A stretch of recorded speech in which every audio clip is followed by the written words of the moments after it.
and me streamer, we're not fighting because this is a fun stream. This is Dolphins Dive, the stream where I mumble over all of my words and you can't understand what I'm saying half the time anyway. This is Dolphins Dive, the strategy-minded Sentinels of the Multiverse weekly stream on Handelabra Games. Handelabra Games believes in civil rights for everyone and in being as inclusive as possible, so any comments or activity actively working against that goal is not welcome and will not be tolerated. You can follow us at Handelabra on Twitter, Facebook, and YouTube, and Handelabra Games right here on Twitch. You can follow me personally on Twitter at LouDolphin21, and on YouTube and Twitch, just LouDolphin, no digits. Sentinels of the Multiverse is currently available for iOS, Android, and PC, Mac, and Linux via Steam, and always via good old analog cardboard and ink. You can get the game and more info at sentinelsdigital.com. or greaterthangames.com. But one of those places will list everything that you need, or everything you could want, or everything you could ever have dreamed for. Hey, Tierness. Welcome. We are fighting against the chairman. Advanced chairman, in fact. Because the chairman actually has been one of my least frequently fought villains on this stream, which is really weird, considering he was the very first fight that we faced, me and Migrant P/John, in my debut as Dolphins Dive on the Handelabra Games channel. It was the very first matchup.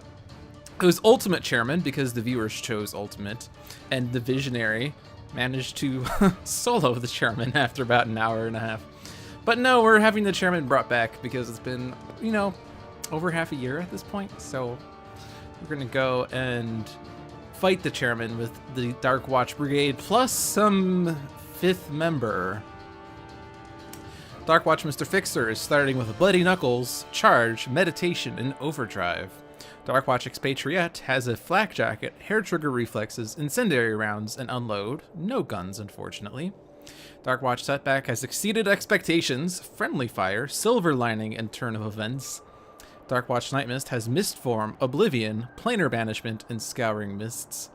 And Scholar of the Infinite has Alchemical Redirection, Bring What You Need, Offensive Transmutation, and Transmutive Recovery. No forms, but some fun things nonetheless. Cult of Gloom has arrived. I'm in the middle of listening to Wager Master's episode of the Letters page. So I'm only like slightly more than a month behind now, as opposed to 3 or 4 months. And I only just heard about the Cult of Bloom, and no spoilers, but wow. That was some flowery shenanigans there. Alright, so the chairman. Villain, Master of the Underworld. Setup. At the start of the game, the chairman enters play Master of the Underworld side up, and the operative enters play Assassin side up. All thug cards are put in the villain trash. Gameplay. The chairman is immune to damage. At the start of the villain turn, if there are at least 3 underbosses in the villain trash, the chairman flips. Oh yeah, 3 underbosses. That's great. That's a fine number. Advanced. At the start of the villain turn, if there are any underbosses in the villain trash, the chairman flips. Oh, I guess it's 1, not really 3. JK, haha. Yeah, and on Advanced, he flips faster, which seems like we can get to this side faster. Villain, Chairman Pike. Gameplay. The chairman is immune to damage from environment cards. Increased damage dealt by thugs by X. The first time the chairman is dealt damage each turn, the chairman deals the source of that damage, X melee damage. X on this card equals 3. Oh, 3. That's increased damage by 3. Deal the source of the damage, 3 damage. That's sort of excessive, but it's not too bad. We can deal with that. Advanced. X on his card equals 5. What? Oh my dearie gracious. Increased damage dealt by thugs by 5. Chairman deals 5 melee damage and retaliation. Oh dear. Okay. The operative, Assassin. Gameplay. The heroes cannot win the game. When the operative would be destroyed, our character card flips instead. Whenever a villain card is destroyed, the operative deals the hero with the highest HP 3 melee damage. At the end of the villain turn, cards from the top of the villain deck are revealed until an underboss card is revealed and put into play. Other revealed cards are shuffled back into the villain deck. Advanced. Reduced damage dealt to the chairman and the operative by 1. And on our flip side, incapacitated. Gameplay. Increased damage dealt by the chairman by 1, because, you know, having 5 damage in retaliation wasn't enough. We should really make it 6 damage. Advanced. At the end of the villain turn, the chairman deals the hero with the highest HP 3 melee damage, increased by 1. Swell!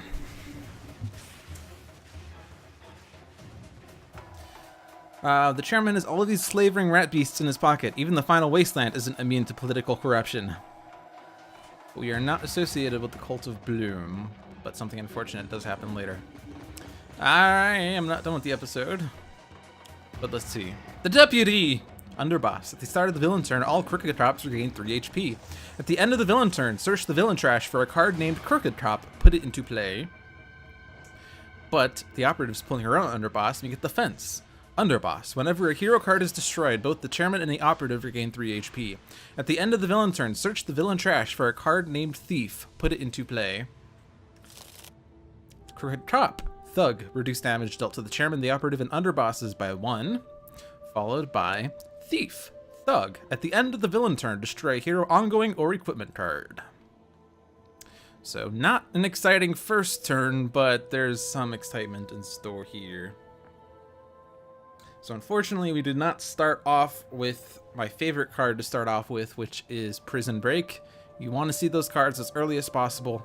Since we did not see them, we're sort of stuck between a rock and a hard place here. We also did not see the contract, and we really don't want to see the contract on the flip side, because then he'll pull out the hired gun, and the hired gun will deal all of us 8 damage each, because advanced.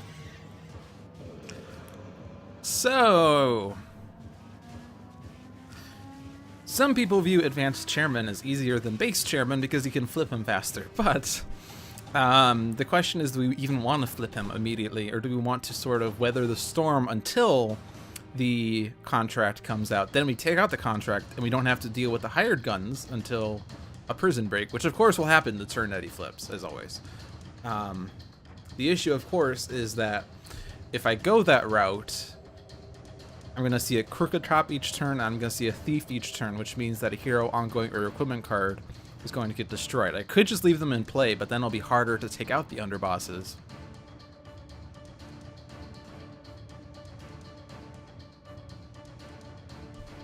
Kill everything! While just taking things out indiscriminately isn't going to work too well. Also, the operative is going to hit the highest HP hero for 3 repeatedly.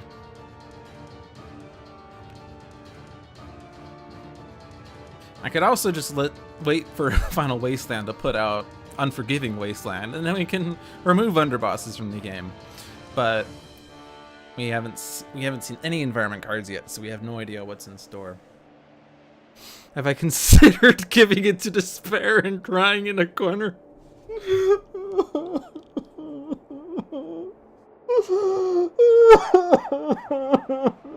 No, I did not. Let's see. Yeah, I sort of just want to leave things as is. The only question is, do I want to take out the Crooked Drop or the Thief? Like, I'll leave the underbosses in, because they are not the worst underbosses. They're like the best ones. The question is, do I want to leave a Crooked Drop or Thief out and then save myself from some damage later, or leave them in and then make it harder to take out underbosses? If I leave a Thief in, I have to destroy 2 cards. I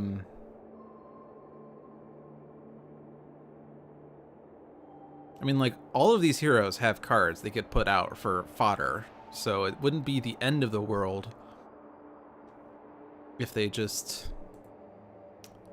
Ooh, Hair Trigger Reflexes also is a good card. Yeah, I think I'm going to put things out as fodder.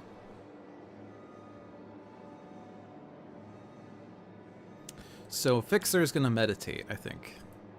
Because I don't want Bloody Knuckles to be my fodder card. That seems like a poor plan. But I could put out Driving Mantis, and I don't think it's going to be that useful on the villain side, but it will be useful on the environment side, potentially. And then I'm going to skip this, because otherwise I would destroy Driving Mantis. Isn't that a different villain? Cult of Gloom is everywhere. Is there any information about when Oblivion comes out? Oblivion comes out whenever he wants to come out, because we are in the 21st century. And coming out is something that you should do when you're comfortable, even though we are in a very accepting world. But you're probably not talking about that coming out. But still, Oblivion comes out whenever he wants to come out, which is to say sometime before the end of the world, because otherwise there's no point in even having Oblivion come out. Yeah, it's in the process of being finalized, is all I can really say on the matter, because I am a playtester, and so I have more information. Which is to say that it is in the process of being finalized. Alright. Well... Friendly Fire or Silver Lining. Friendly Fire can get me tokens faster. And let's go ahead and reduce the next damage dealt to a hero by 2. Just in case. Now here, Nightmist to go into Mist form, and I frankly don't really get much utility from Dark Watch Nightmist. Her base power works really great with like Heedless Lash and little else. You don't get cards as fast. So I'm going to go with the card that gets me cards faster. Plus, it makes her immune to damage, so eventually Nightmist becomes highest, and Operative can't hit her. Oblivion is coming out as an omnicidal maniac who wants to destroy the multiverse. People still have trouble accepting that sort of person. It's so sad. Oh no. Alright. Let's go with the card option for Scholar. Keep moving, don't dismiss anything, know when to hold fast. These are all great cards. Keep moving, so now I can get any element, and don't dismiss anything. That one's tempting. Yeah, because I don't have any elements yet, I don't really need to know when to hold fast. Unfortunately, know when to hold fast is now on the bottom of my deck. But I will cycle through the deck eventually. New Jersey Devil, Cryptid. At the end of the environment turn, this card deals the 2 non-environment targets with the lowest HP 4 fire damage each. And I can go ahead and blast you. And I could hit Setback with this, but that would use up the mitigate reduction, so no. And this is going to take out the Thief. It's not going to take out the Crooked Cop.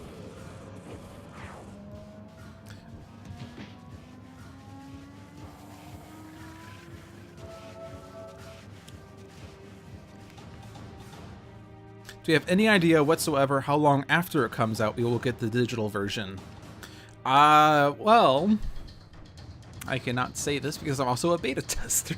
/ alpha tester, actually. Although, not really, frankly, not been doing much in that regard these days.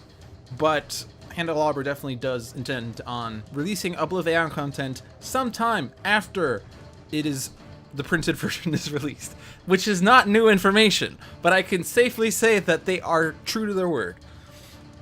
Rook City is mine. One shot. Play the top 2 cards of the environment deck, which is not Rook City, but we have Horrid Skunk Ape, Cryptid. At the end of the environment turn, this card deals each target other than itself 1 melee damage. Sure. And I could do this now, so sure. I know it's 1+1, but that's tokens, plus the Abominable Snowman, Cryptid. This card is immune to cold damage. At the start of the environment turn, this card deals the non-environment target with the second lowest HP, 2 cold damage and 2 melee damage.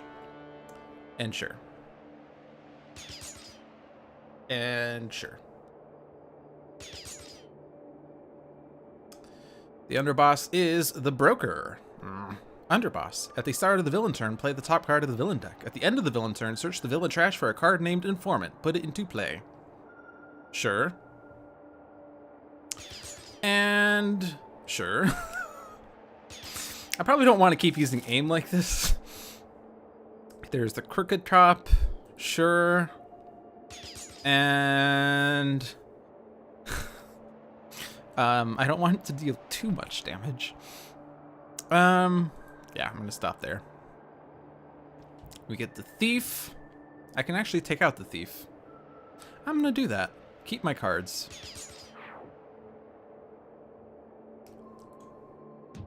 The good news is I can also take out the Informant immediately, which is nice, because now I could play anything as Mr. Fixer and it's not gonna get destroyed.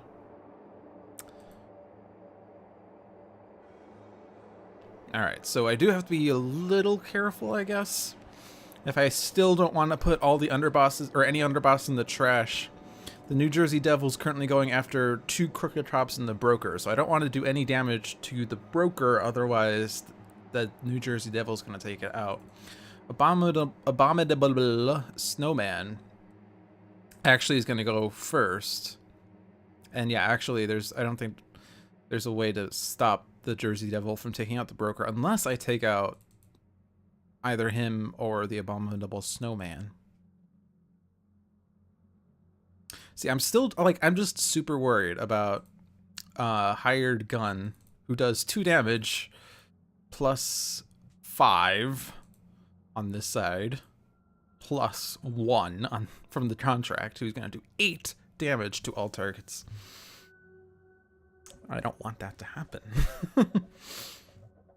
Anything I can do to stop that from happening. I mean, like, if I had Nightmist with Amulet of the Elder Gods, I could redirect the damage from the Hired Gun. But I don't presently have that.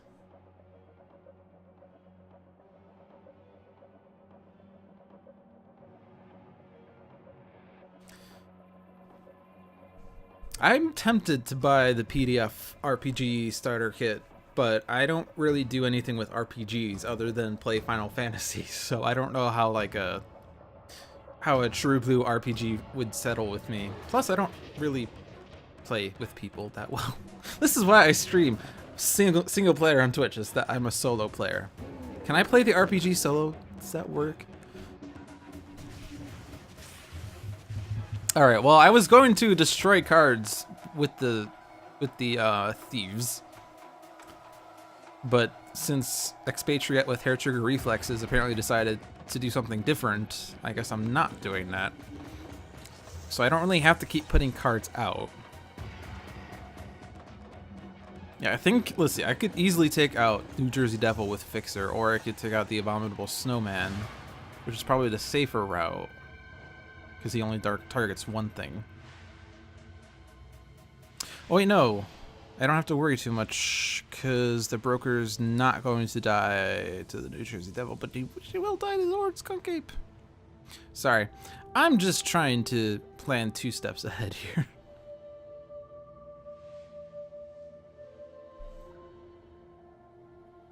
Hey, Jay-Z, you want to be a part of my Sentinels groupie? The group of people who don't play RPG things. We'll just play RPGs with Expatriette, who doesn't have an RPG yet. Alright. I'm just trying to think. I guess...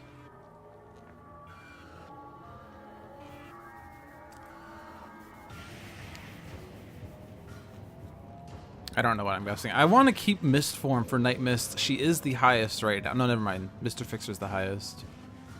But eventually, after Fixer takes the next damage, Nightmist will be higher, and Operative will keep trying to hit Nightmist and failing.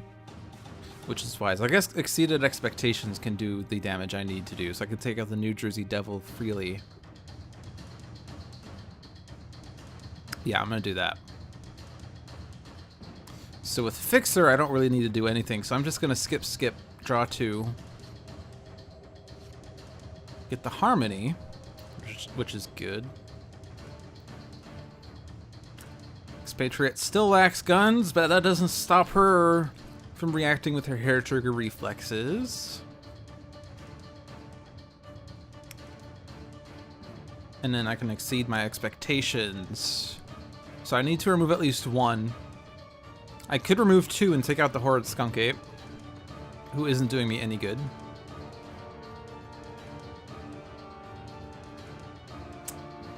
Abominable Snowman is okay.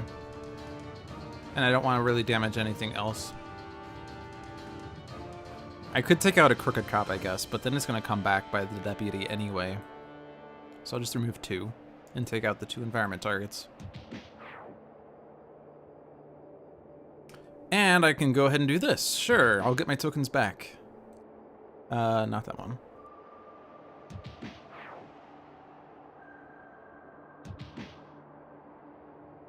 I'm gonna go ahead and mitigate. Especially because I don't anticipate doing damage with Scholar, so this will stop the next damage to a hero target at least.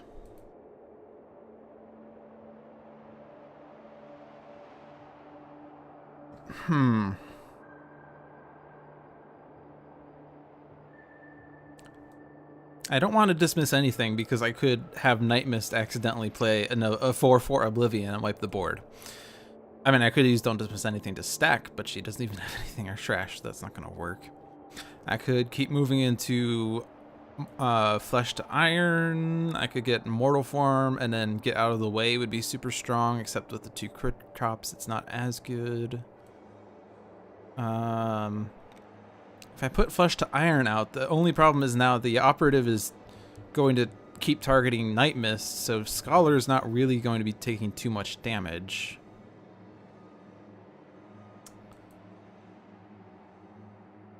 I could also just Transmutive Recovery, but then Scholar becomes higher than Nightmist. And Transmutive Recovery works really well with Mortal Form to Energy. Is that what it's called? Yeah, Mortal Form to Energy.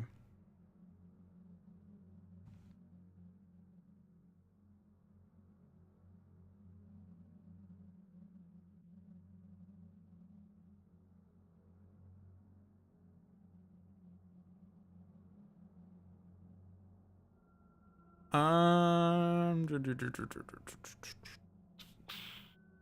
want to keep the offensive transmutation for Chairman to reduce his damage.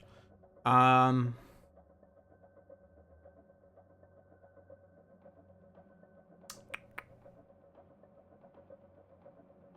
could keep moving into Flesh to Iron and then Alchemical Redirection could save some damage. Especially if the hired gun comes out, because that is going to hurt for that 1 round. So I'm going to do that.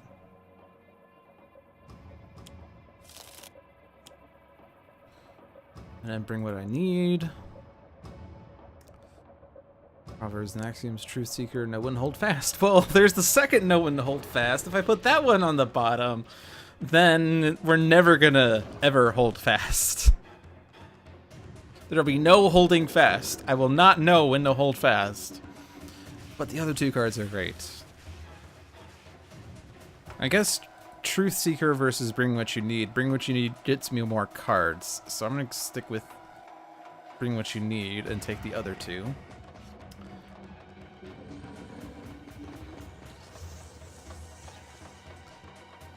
Oh, and this is going to be 0 damage to the broker. Or I could take out the Crooked Cop, who then returns. Well, let's just hit the Crooked Cop, just to be safe. Rat Beast. Cryptid. At the end of the environment turn, this card deals the non-environment target with the 2nd highest HP 4 melee damage, who happens to be the operative. No. No, never mind. Is the chairman? Oh, no, never mind. Operative has... I forgot. Operative actually has higher HP. Undivided Attention. 1-shot. If the operative is active, she deals the hero with the highest HP 4 melee damage. The chairman deals the hero with the highest HP 3 melee damage. All redirects to Scala. Perfect Human Specimens. 1-shot. The chairman regains 6 HP. If the operative is active, she regains 6 HP. Okay. The underboss is the Muscle! Still no hired gun. Underboss. At the start of the villain turn, this card deals each hero target 2 melee damage. At the end of the villain turn, search the villain trash for a card named Enforcers. Put it into play.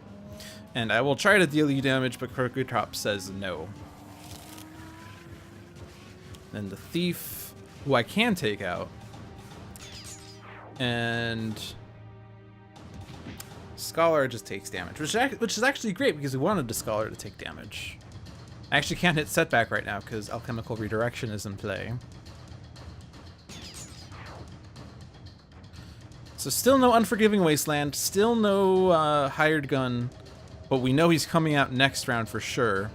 Plus, we still have not seen a Prison Break, which is tragic.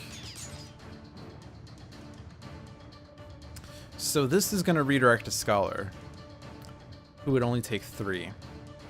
And I'm okay with that.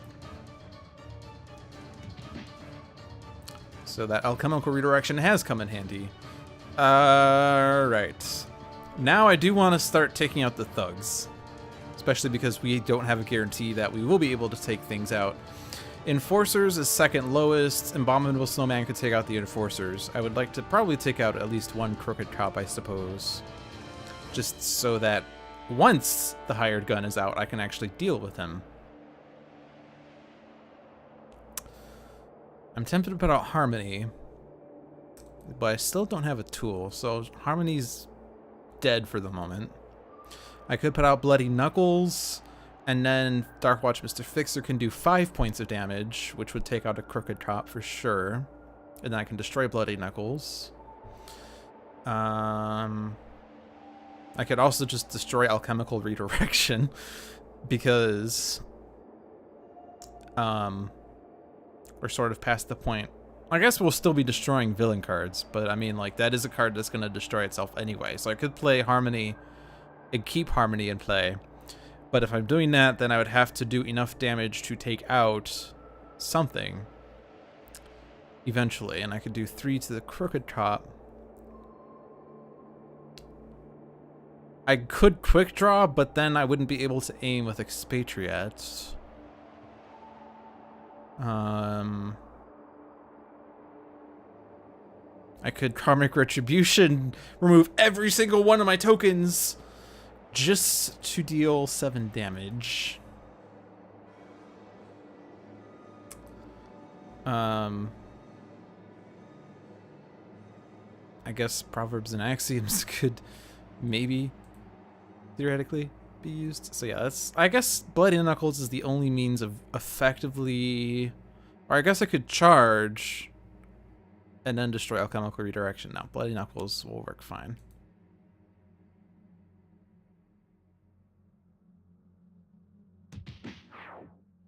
Of course, the problem though is that the other, I took out one Crooked Cop, but they're gonna come back anyway. No.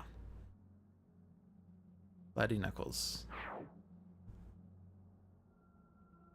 So this is an annoyingly slow start, but at least we haven't had too much action, partly because we haven't seen the hired gun yet. But I can quick draw and get my first gun, but still aim, because then I can kill the thief and the broker, or not the broker, the informant. Alright, so I'll put out the Silver Lining. Do I want to mitigate?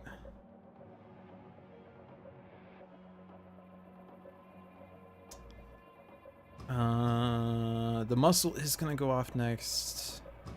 This would reduce that blow by 2. Yeah, we'll reduce that to Setback. Let's keep Mist Form in play.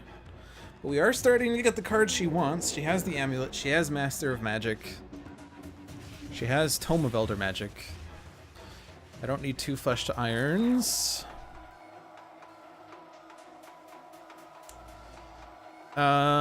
I don't want to dismiss anything because I don't want an underboss to be destroyed indiscriminately still.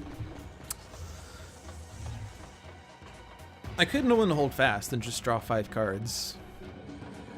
Yeah, let's do that.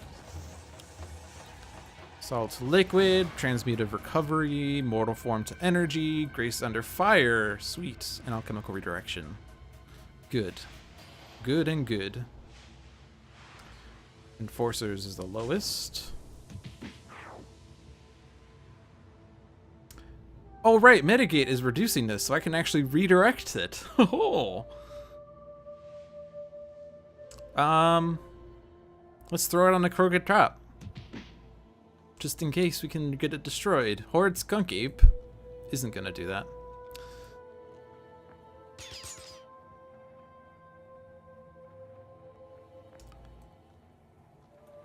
Now the fun thing is, I don't know if this is intended, but Mitigate actually hasn't been used up, even though it was sort of intentionally used to use the redirect effect. So that seems cool. I can still reduce this blow by 2 to someone who doesn't want damage, like Setback. And then the rest doesn't matter. So we're still alive. We're pretty well set up, actually.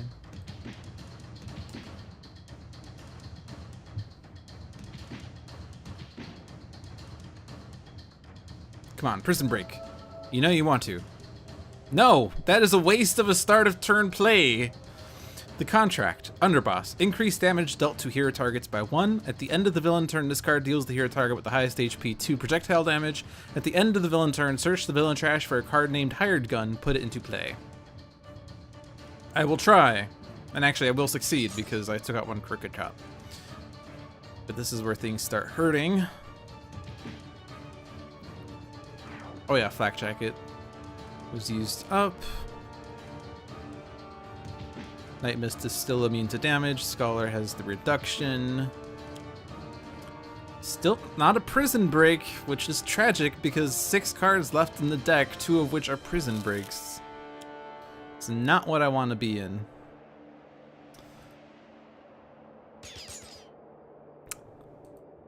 I really don't want to do damage to Setback. Alright, I have to click. Combined Bloody Knuckles with Jack Handle, and then they started paying attention. Yeah. Well, if I destroy Mistform and I put out Amulet of the Elder Gods, if a Hired Gun comes out, we do have a means of dispatching with it, I suppose. Maybe.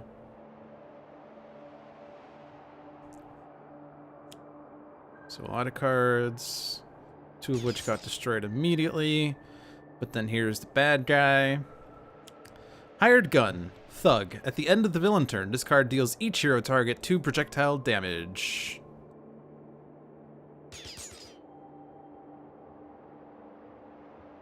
And I'm not going to use 2 of those.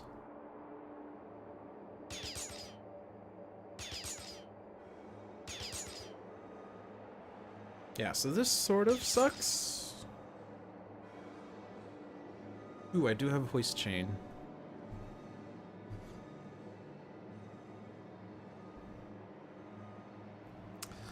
Well, if I'm going to destroy Mistform, I could destroy it with Fixer, but then I would already be taking a lot of damage. We need to dispatch with the Crooked Cops somehow. We need to dispatch with the Contract. Take out as many underbosses as we can. Hope that she doesn't... because it's actually the operative's deck and not the chairman's deck. Hope that they don't play Prison Break.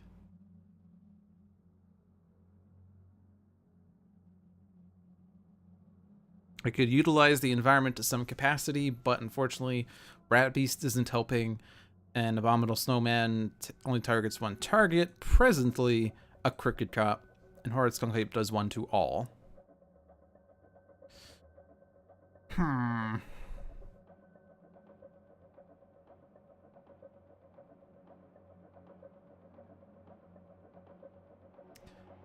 I could put shock rounds on Prejudice, and Expatriette could do 2 lightning damage to everything, but then I won't have used aim, and if a Prison Break comes out, then all of a sudden I cannot deal with the informant or the thief.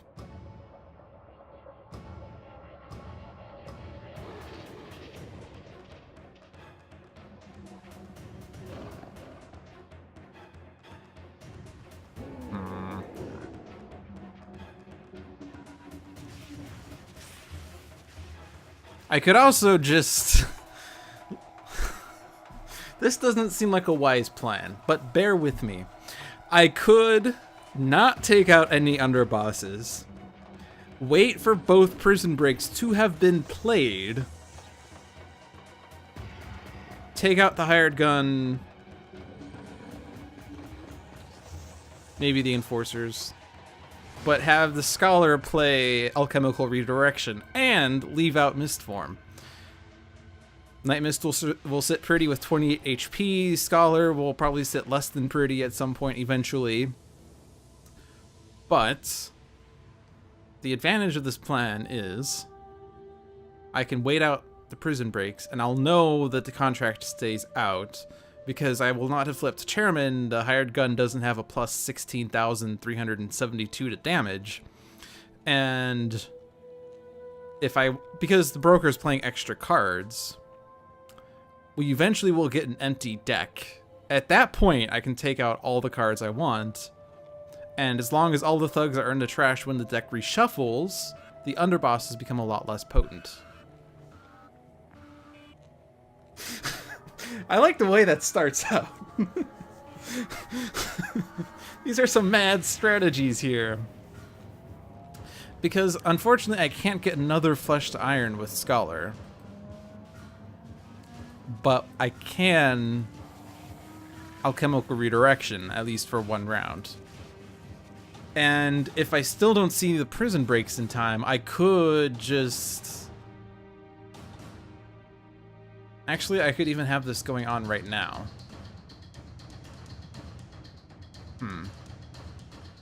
I don't need to destroy the Informant, so I think I'm actually going to undo a lot of what I just did here because the Informant is actually going to help with this.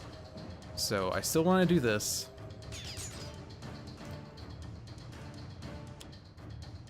And I still want to do that. That curling up and drying plan is looking better all the time. Oh, jeez. Alright, do not hit you. The Informant is actually a double agent. She's actually working for us.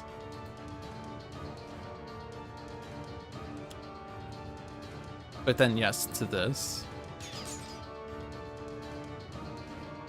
And then discard out Karmic Retribution, and then the damage again.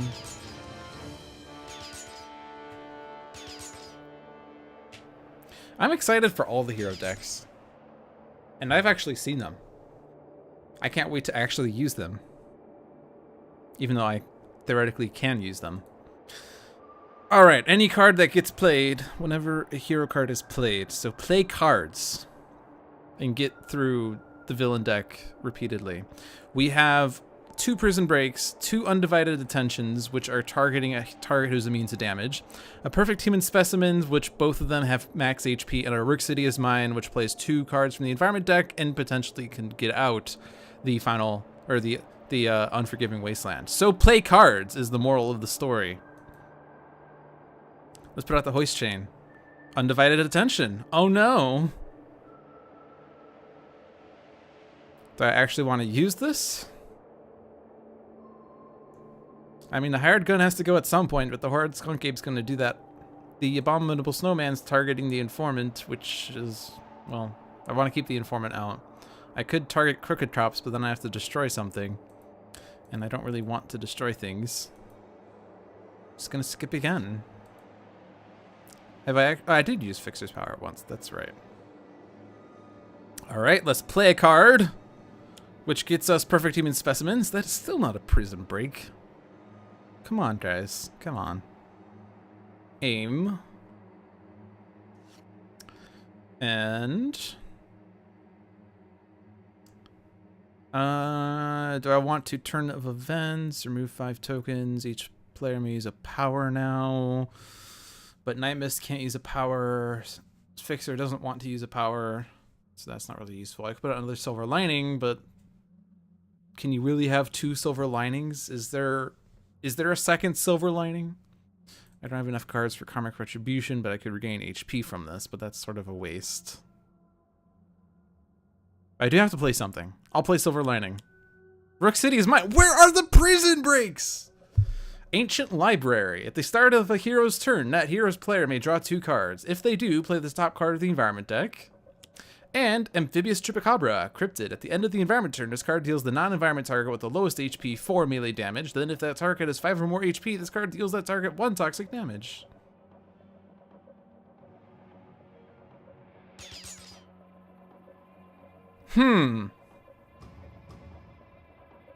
Well, now this is going to go after something. So who goes off first? Abominable Snowman takes out Informant.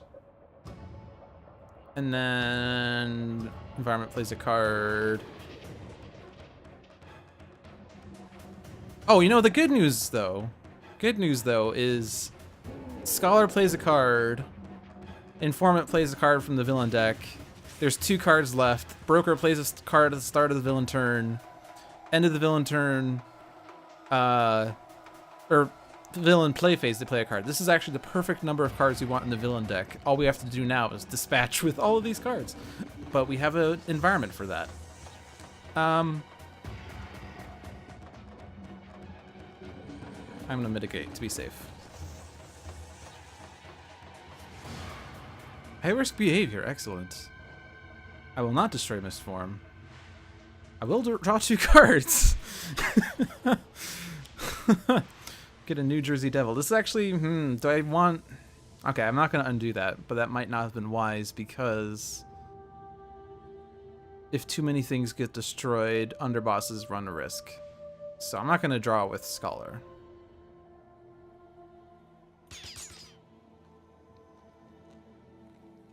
I'm going to draw 2 cards with Nightmist, followed by 3 cards with Nightmist. I have almost half my deck in my hand. That is almost enough cards. Alright, get rid of Solid to Liquid. Do not draw. And then Alchemical Redirection. There's the Prison Break. Know what I need. Bring what I need. Expect the worst and know when to turn loose because Bring What You Need is already in play. So there goes the Informant. Abominable Snowman! No Unforgiving Wasteland still. No. Fails. So that takes out the Hired Gun and the order doesn't matter.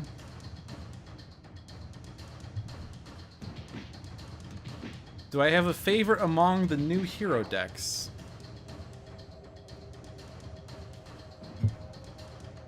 My favorite deck is the one that when you finish playing, you feel like crying because you're just in a pool of despair.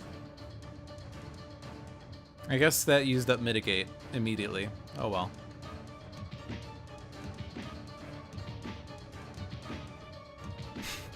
Why do I have a habit of my cards always being on the bottoms of decks?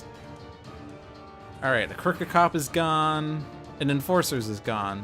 It's actually perfect. We only have 1 Crooked Cop coming out. Oh my gosh, it's a Prison Break! And then the damage that redirects the Scholar.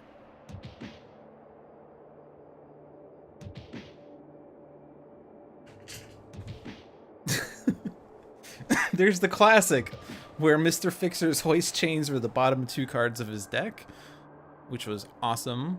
One of my favorite Dolphins dive moments. Although I have to say probably the favorite moment. That is perfect English. The favorite moment was taking out the chairman with the Visionary. Alright, we do not want to leave the Informant out. That is not what I wanted to do. I just wanted... Oh. I wanted to do 2 extra points of damage. For no reason.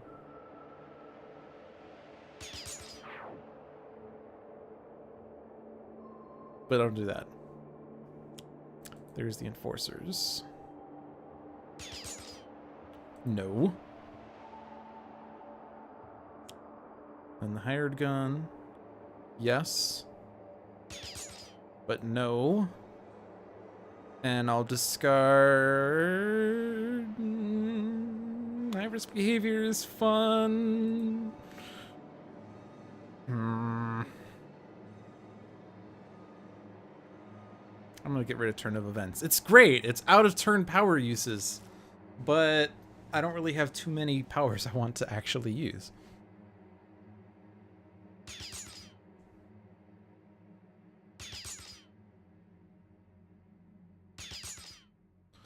All right, so we've survived the turn, and the chairman's going to shuffle. I can safely draw 2 cards now because I now want environment cards to come out. Unforgiving Wasteland! Whenever a target would be destroyed by damage dealt by an environment card, remove that target from the game instead. I think you know what that means. are going to try to remove things from the game. We have reached that point of the game where underbosses get removed. But one has to enter the trash. We have to destroy one of them out of our own fruition. So, I'm going to have to start off by taking out the Crooked Cop. I think. Actually, we have the shock rounds on Prejudice. Or I could play the submachine gun. But either way, I will be doing 2 damage to everything. This will take out the New Jersey Devil, but... if I take out the Crooked Cop, and then I use... I would like for... I don't want the Contract in the trash. Which is the one that you would want to keep?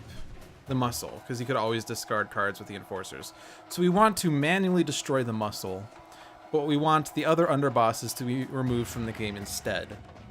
So, to set that up, I mean, obviously we want Thugs to be removed from the game if possible, but since we're going to be shuffling the environment or the villain trash, it doesn't matter as much because Thugs out of the trash are fine. So I want to do enough damage to the Muscle to be able to take him out manually. Grace Under Fire would do that. There are 16 non-hero cards. Oh man, Scholar, you're so good. So I don't have to do anything. Now, I do want to try to get it set up, of course. So Abominable Snowman's going after a Crooked Cop. I could certainly take out a Crooked Cop. Basically, yeah, I could just take out things.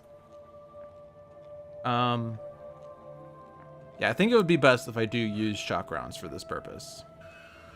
This will do 2 across the board.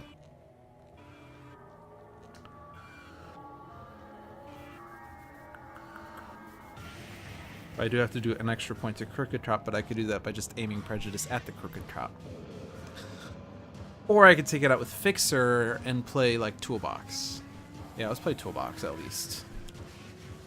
Voice Chain, Overdrive, and then I might as well use this.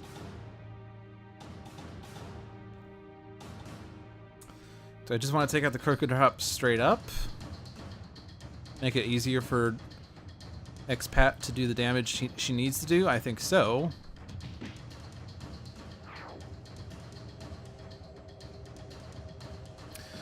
I do not want to damage Setback because I would reduce his damage.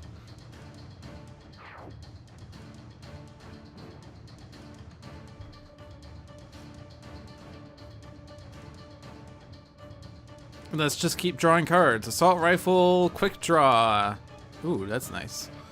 Then that's another Amphibious Chupacabra.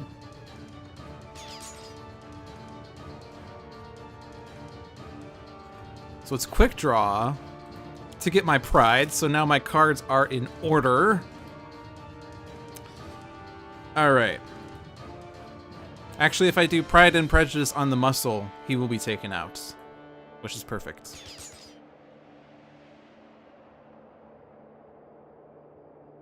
And I don't need to worry about the +1 anymore because I don't have to worry about Informant or other things coming out. Alright, so I don't think the order matters here.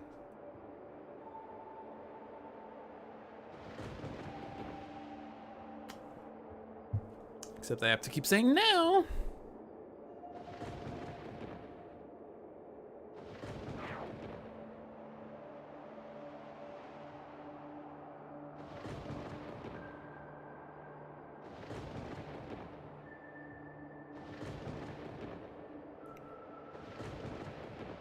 So I generally, like, whenever I play the chairman, I always take out underbosses as fast as I can because they all are scary and they all do terrible things. This is like the first time that I strategically left underbosses in play, and this is exciting for me. Of course, this is aided tremendously by having Nightmist with Mist form out. and having Scholar redirect damage to him. But it's so exciting that I left these underbosses in play for like rounds and rounds and rounds instead of like thinking, oh my god, I have to take them out right now.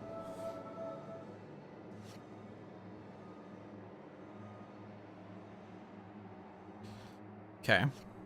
Cash out, cause and effect, Mongolian Deathworm. Cryptid. At the start of the environment turn, this card deals to 2 targets other than itself with the highest HP, 3 melee damage, and 3 toxic damage, then shuffle this card into the environment deck. Which is great, because that's only targeting the operative. And the chairman, who doesn't take damage. Increased damage dealt 2 by Setback, 2 by villain targets by 1 for every 3 tokens in your unlucky pool. That is a tempting one. Alright, so is there a means of doing something? Destroy 1 card, deal damage. Frankly, let's see. Abominable Snowman's taking out the Broker. And Abominable Snowman then targets the Contract or the Fence. And then removes that one from the game. And then the Mongolian Deathworm targets Chairman and Operative. And then the environment plays a card. And then Rat Beast deals 1 damage across the board. Or not, sorry, never mind. It deals second highest. So that goes after either Chairman or Operative. Horde Skunk Ape does 1 across the board. Amphibious Chupacabra is going to go after the lowest. Only 1 lowest. Then this one goes after the 1 lowest. So, do I need to worry about being able to do enough damage to take out the rest? Is the question. This is where I have to actually do math. Welcome to Math Time with Lou Dolphin. If only I were a math teacher and were capable of explaining math in terms that not only could you understand, but you would want to understand because it's not boring. Well, Abominable Snowman 1 takes out the Broker. I could choose for it to take out the Broker. Abominable Snowman 2 takes out the Contract. So we're left with the Enforcers with 2, the Fence with 4, the Deputy with 7.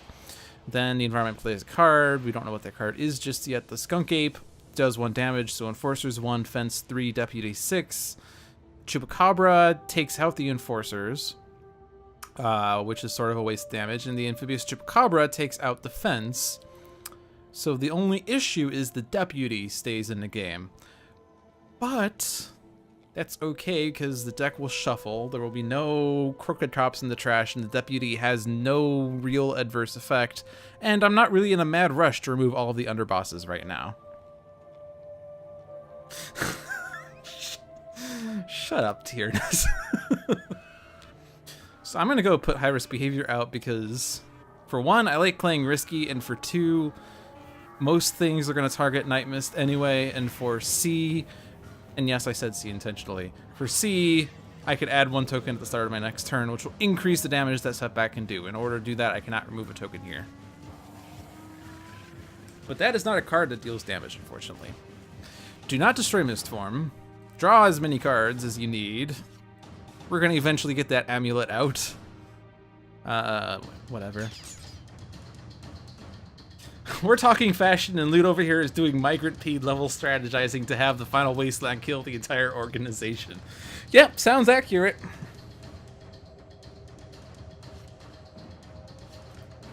Alright, I swear, next round I will destroy Mistform. I swear. I do not need to expect the worst. I will draw 2 cards now.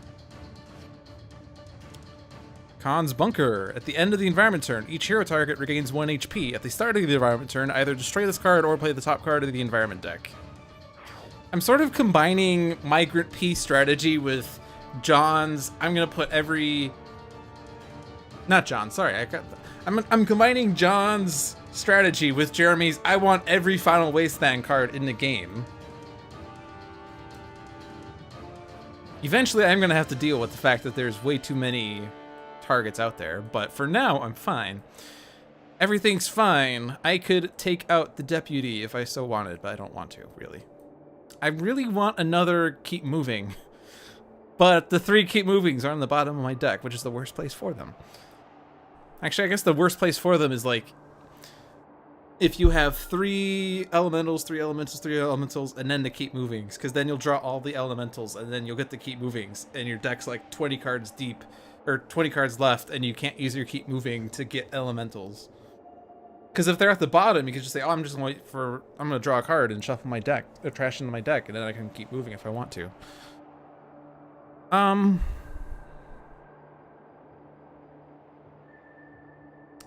Well, I don't need to keep bringing what I need at this point. So, I have a lot of cards. I might as well just set up with Immortal Form. And then I could do damage instead. Oh, darn. I took 1 point of damage. But I'll harm the deputy.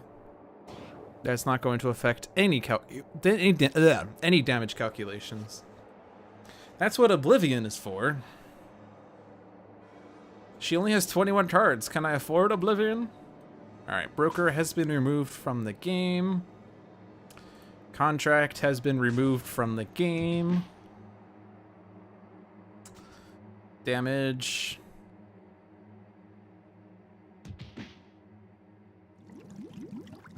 Environment deck.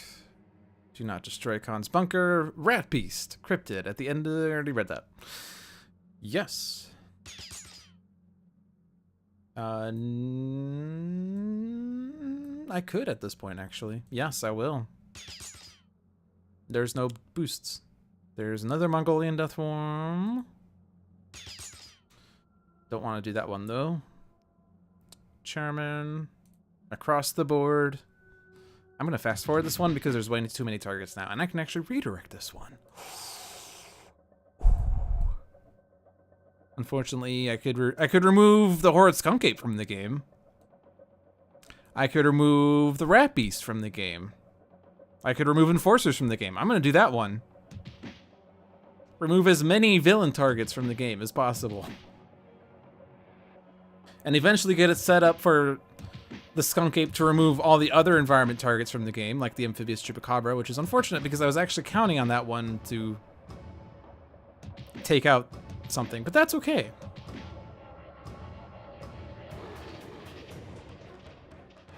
Oh, and Scholar will be able to deal damage here. Alright, so we have cleared the board of underbosses. 3 of the underbosses have been removed from the game, and one of them is in the trash, which is great because that's exactly where we want him to be. And Chairman flips, deck is shuffled, so now all the thugs are in the deck, and oh look, it's an Enforcers. Tragic. But there's a muscle. Well, we knew it was gonna be the muscle. That was the only underboss in the deck. Crop is not in the trash. Scholar has to discard a card, otherwise he'll be dealt 10 points of damage, which is enough to incap him, so he does want to discard. Oh my gosh, what am I gonna discard? I have no idea. Probably a Flesh to Iron. Okay. Now's the time to do things. I have Harmony. I don't really need to draw cards. I was having fun drawing cards, but like... The only thing I would want is for Fixer to have a dual crowbars, I guess. So I do want to draw.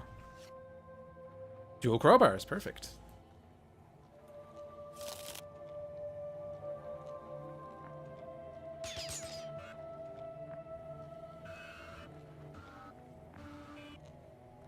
This feels like a really demented Tales from the Archive, and then the organization was eaten by monsters, and Chairman found himself alone staring down a death worm.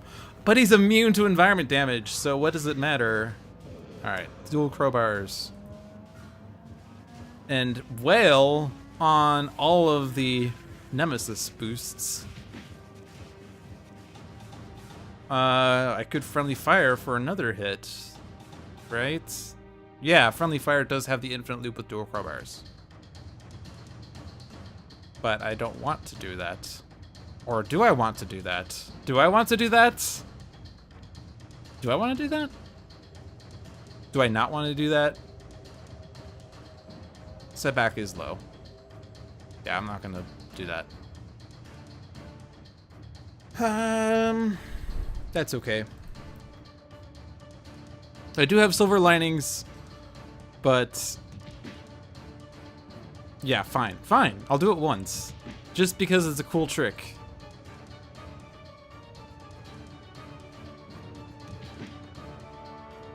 In fact, I will do it again. In fact, can I just do this repeatedly to take out Chairman? I have 2 silver linings. The next hit will take out Setback, but he'll be restored to 11. And then I can do this 4 more times, and then silver lining will re-trigger. He'll be restored to 8. Fine, we'll do it the cheap way.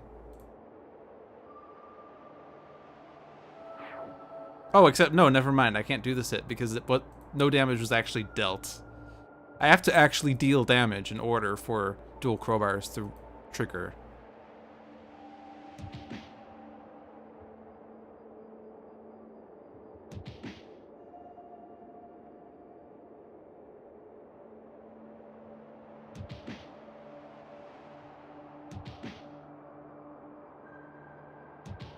So don't do this hit.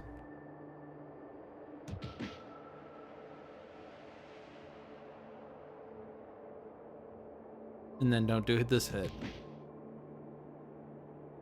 I have to destroy something. Like Misform, because I think Nightmist is actually going to do something for once.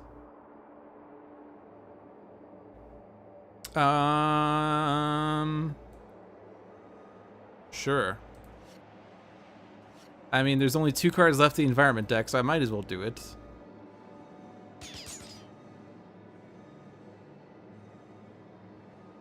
Yeah, why not? All right. Unload and then aim and Pride and Prejudice.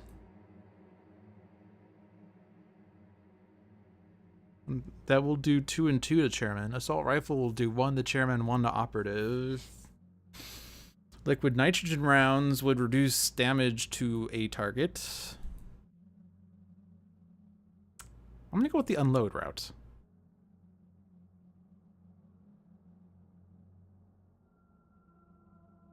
Except I should probably do this in the right order. I should aim first. And now I can only use 1 more power, so I'm gonna use Pride and then use Prejudice.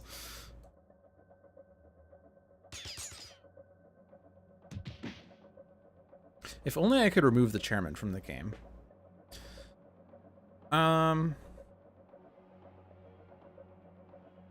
This would take him out, so no.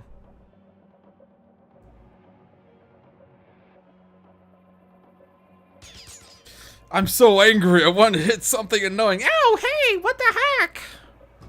That is probably Setback's voice. He's majorly buffed, but his voice is too high. Exceeded expectations.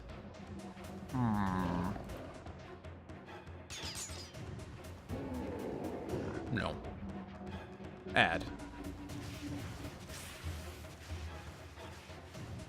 If I remove 2 tokens, I will still have 12. High risk behavior will increase my damage by 4. And an exceeded expectations does 3. 3 plus 4 is 7, minus 1 is 6. I can do 6 damage to Chairman and Operative. Chairman will hit Setback, except Setback will be restored to 14 HP, which is perfect for Mr. Fixer to start doing hit Setback shenanigans again. No, this is the same game, but we are winning. So I'll hit Operative first, so I keep the high risk behavior boost. I will not hit myself.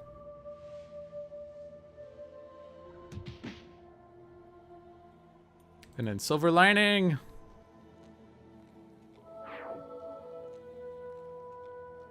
And then I want to save this for Fixer. Although I think if I hit myself, that's actually okay because... Shoot, now I have to do this again. Well, I guess it's not too much. I do want to hit myself once because... Regardless, Fixer's hitting Setback for 3, so as long as I don't go below a multiple of 3, I'll be fine.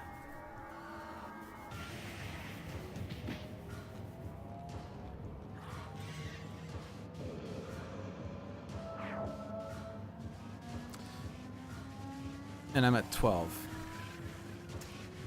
So if I hit myself, I will not be put to 9. So that's fine. I don't want to mitigate because there's no purpose. Draw cards. There's no more environment cards anyway. Now, do I want to Amulet or do I want to go Oblivion? Bear in mind, I don't know what's in the deck. I did not control the deck because for some reason I never used Darkwatch Nightmist Space Power. I could Oblivion. Level the playing field. Destroy a villain target. Nightmist gets hit by a bunch. I could put out an Amulet and then get set up for something, I guess. I don't know. Is there setup at this point, though? Is there setup? Or is there damage? What is the truth? The truth is damage. Reveal a 2 and a 3. Do the 2. Does order matter? Let's target villain things, because Fixer can redirect. I do not want to do that, though. Or do I? Because I'm hitting Setback anyway. That's, yeah, I don't want to put him below another multiple of 3. What is setup in a chairman game? A miserable pile of secrets! But enough talk! Have at you! Let's target the villains, just so I can see what I want to do.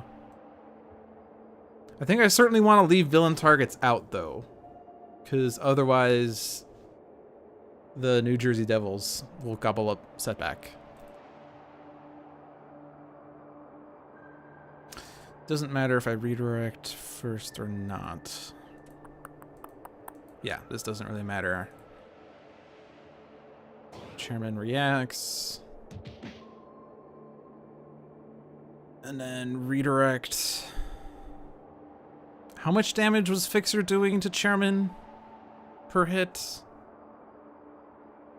It was 4, right? Yeah, it was 4. So with this plus the 2 that Nightmist does, once Scholar gets Proverbs and Axioms out, Chairman will be gone.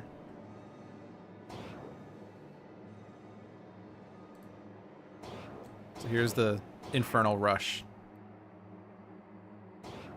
Oh, except it's not actually a Rush of Infernal because I have to keep saying no. Say no to Infernal damage.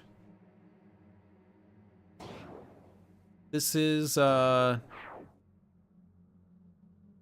like the Dare program, except it's in response to Infernal damage. Okay. It's like the anti-Jeremy club. Say no to damage. So I did end up wiping the board anyway, so that's a little upsetting, but that's okay.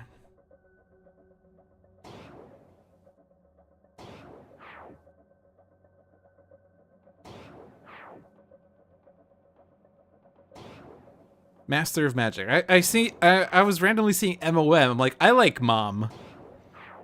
I like Mom, but I often feel like I have better stuff to do. Like, all right. What's even still in play?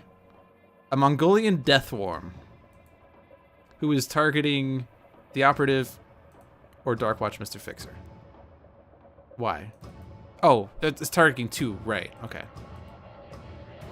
Well, a 2, a 3, and a 2. I'm going to... I don't think it really matters. I'll leave the 3 on top. So basically, I'll leave these cards in the order that they were in. And now I will discard and expect the worst. No, I'm not going to do that. Grace Under Fire. There are 4 targets now. Remember when this was 16? Remember when I could have used this for 16 damage, but instead I decided for the environment to remove cards from the game instead? Weren't those fun days? I guess Truth Seeker. But now, and I actually don't want to draw. And now I have to discard. So I'm going to ditch... Honestly, I'm going to ditch... No, I'm going to keep Grace Under Fire. I might use that next turn. I'm going to ditch Expect the Worst. I don't need that one. But I will Proverbs and Axioms. And this is where things get super fun. So first have Fixer deal himself damage. Oh my gosh. And then hit Setback. And then hit Chairman. Chairman reacts. And then hit Setback. This is the last time I can hit Setback, but this takes out Chairman.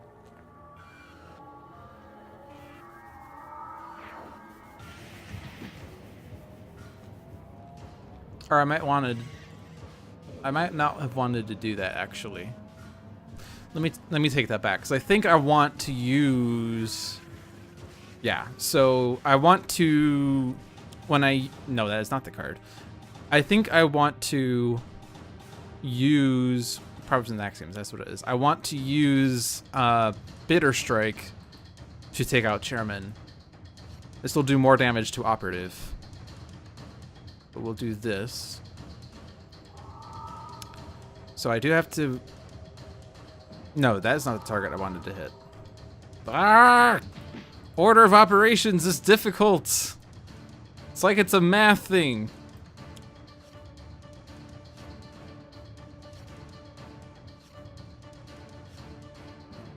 See, I think the Scholar added a lot of synergy to the Dark Watch team. Maybe. I don't know. Or maybe I just got lucky. Or maybe Scholar's just too good. That's also possible. Alright, hit Setback. And then this one hits Chairman,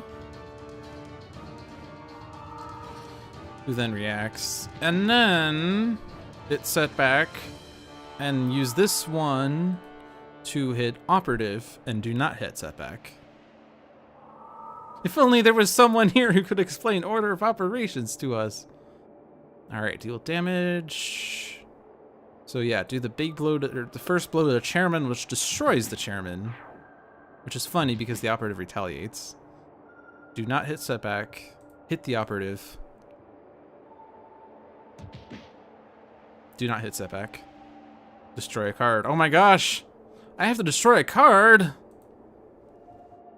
Air Trigger Reflexes is not doing anything right now. I mean, it sort of does things, but... Setback is going to take HP because his only power is to reduce damage anyway. Nightmist's power is useless. Expatriette. Let's see, could use Pride and Prejudice. We do have aim active right now.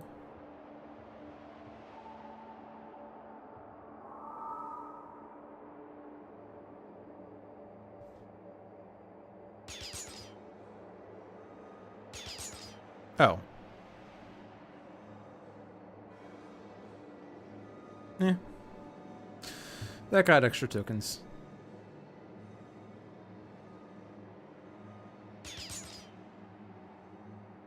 And do I want... If I regain 2, then Mortal Form will deal out 2. If I use this, I will deal myself... I'll do more damage this way.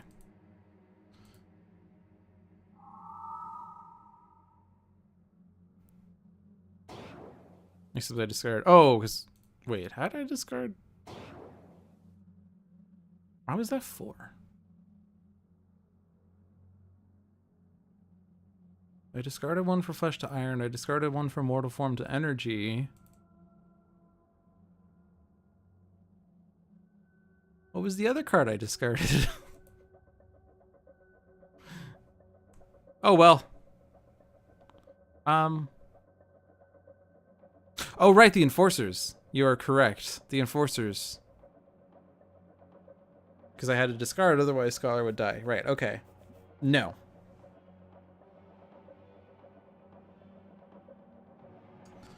Oh, there's a keep moving.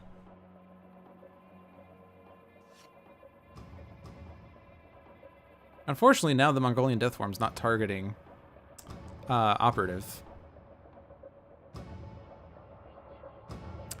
Do I want to destroy Khan's bunker? Yeah, I will. If only I had the Amulet of the Elder Gods out. I'd be taking way more damage. Oh, and he got shuffled into the environment deck, which was empty, so you just come right back out. Wow. This guy. Oh yeah, and the muscle survived this entire round. But I can take him out of his misery. Which I will do just because I want to. Not because I need to, but because I want to. The Crooked Cop. Okay, now that's one I didn't want to have to see.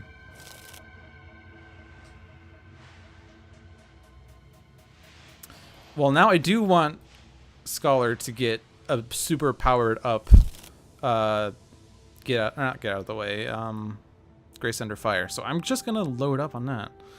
And this is gonna be the final round, so we're just gonna go all out. Bloody Knuckles. And is this enough? Yes, it is enough to take out the Crooked Cop. Everyone's in single HPs, but this is fine. Everything's fine. In fact, this is perfect. Exactly the right amount of damage. It is 2 more than I needed, but it's exactly the right amount. And I wish I had thought to actually stop for a moment to look at the lightning bolt to see what cards were removed from the game. But we removed 3 underbosses and some number of thugs, and some number of environment cards for that matter. But we have defeated the Chairman for a second time. Chairman has yet to claim success on a Dolphins dive. Whoa! All right. So we were at single HPs at the end, but also Nightmist was at 28 HP for most of that game because of Mist Form. It wasn't until I had destroyed Mist Form that we started having damage spread around. But hey, that was fun. I enjoyed that game. I hope you enjoyed that game. If you didn't enjoy that game, you can feel free to send a complaint letter to my trash bin, and I will send it out for recycling because I do not like throwing away paper. Paper products should be recycled. Except I do throw it out anyway. My evil laugh needs work. You can send me a self-help tape if I want. Yeah, sure. You can send me a self-help tape. I will gladly look forward to it.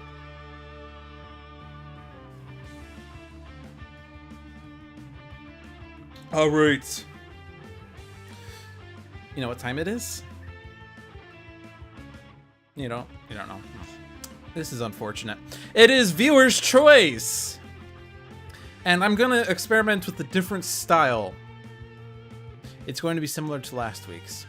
Because last week's, unfortunately, I guess like I have more attendance today than I did last week. Last week, there wasn't many people at all. It was weird. I asked for solo versus team, and I only got 2 people, and they voted for different things. It was really awkward. But it sort of made me think maybe I should revamp viewer's choice, because it does take a while for me to put a question to chat and to get enough answers to be able to make a decision. And so instead of doing that, I'm going to do something slightly different. And I think this will work a bit better. I haven't exactly figured out. So the process is this. I'm going to get a list of people in chat in some manner. I'm going to go down that list one by one. I will ask that person directly a question, and it will be in the usual order: solo versus team, villain 1, hero 1, villain 2, hero 2, villain 3, hero 3, environment. Probably at that point, then I'd still do villain difficulties. Yeah, we'll do villain difficulties at the end. So once you have that list, then, you know, we'll just go through it. Maybe in the future I'll have like a trivia question. Maybe I'll get a list of the viewers and I'll randomize it. I do want to make sure that, you know, I don't just use the viewer list, because sometimes people watch but don't participate. They lurk, which is fine. I don't want to call out lurkers. And sometimes people, you know, just leave the stream on and go out and do other things, or they're at the bathroom right now, or they thought this game would last 3 hours, so they're going to come back at 9:30 to see how it finished, and unfortunately it ended too early. Long story short, I want to see who's actually active in chat right now. And so what I'm going to do is just ask right now in chat who wants to participate. And all you have to do is type something to the effect of yes, or me, or I do. I'll put the question out there, I'll wait a minute, and then I will just go down each person one by one and ask them what they want. That way this should make it faster to make the choices. And each successive person will know the current setup and will then be able to make a good choice, instead of it being like a crapshoot, like who's actually going to get the second vote. So, who wants to participate?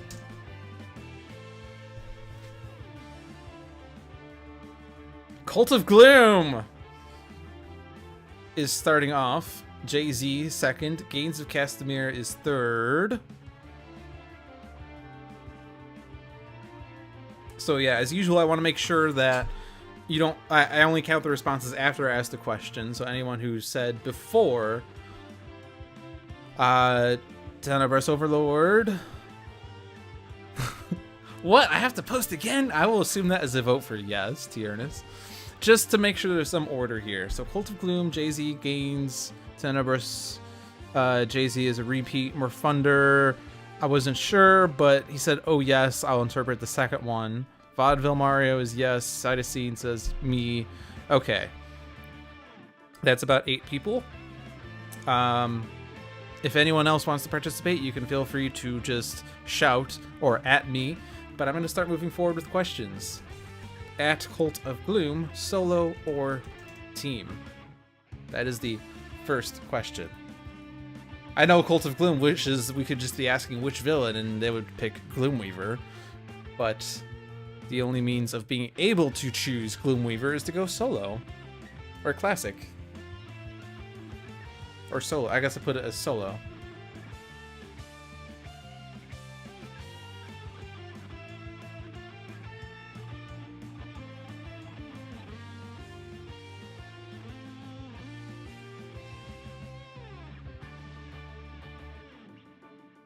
Or Cult of Gloom holds us all up. Why would we pick Gloomweaver? We don't want you to beat him. Fair enough. Alright, we have a team match. So when it's a team match, that means the next question is 3, 4, or 5, because we need to know how many villains and how many heroes. So... I don't have my mouse that I can easily do this with. Jay-Z. Choose villain number 1. My mouse is over here.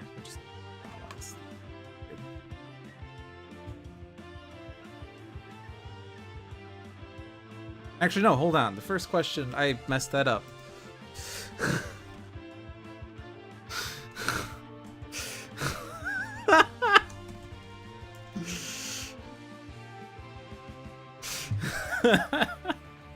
How many are we playing with? Jay-Z, choose villain number 1.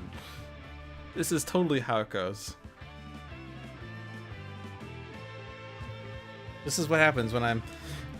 Yeah, we're working out the bugs. I need to go file a bug report. Have to file a card. Turns out viewer's choice is a bust. Alright, we're doing 4. So, after Jay-Z was Gains. Gains gets the first villain.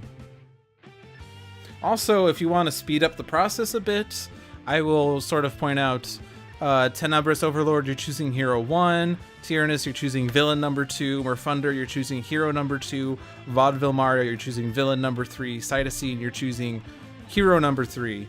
And then I'm going to loop around until someone else who's new comes in. And then Cult of Gloom will choose Villain number 4. Jay-Z will choose Hero number 4. Gains of Castamere will choose Environment. Tenebros will choose Villain difficulty number 1. Tyrannus will choose Villain difficulty number 2. Morfunder will choose Villain difficulty number 3. Vaudeville Mario will choose Villain difficulty number 4. If you remember that, great. Gains of Castamere says Proletariat. Also, I should have been doing a better job of scrolling through these so whoever's choosing can adequately choose them. But we have Proletariat, that is Villain number 1. Also, I will say, I'm going to leave difficulties for last, but variants, so who's next is Tenebros. So you actually can choose the variant as well to also speed this up.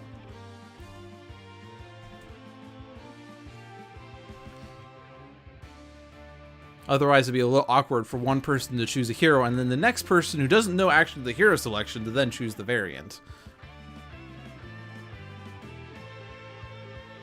Extremist Skyscraper. Alright. So after Tenebros Overlord was Tyrannus. Choose villain number 2.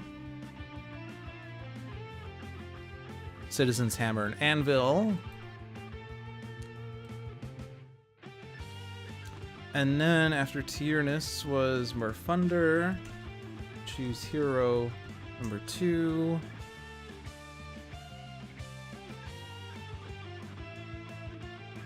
Merfunder, that's an R. Normal Sentinels. This also makes it easier to mix and match the Sentinels, because you could easily just say who you want. But we're going with Southwest Sentinels.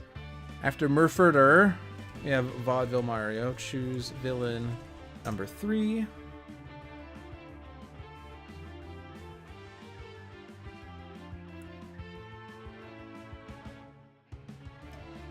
Sergeant Steel. After Vaudeville Mario, Cytosine. And then we're going to loop back, I think. Yeah. Cytosine wants Freedom 5 Absolute Zero, the variant of Absolute Zero that was released this week. So now we're back to the Cult of Gloom. Which villain do you like the least? Because we would not want this villain to exist in conjunction with Gloomweaver.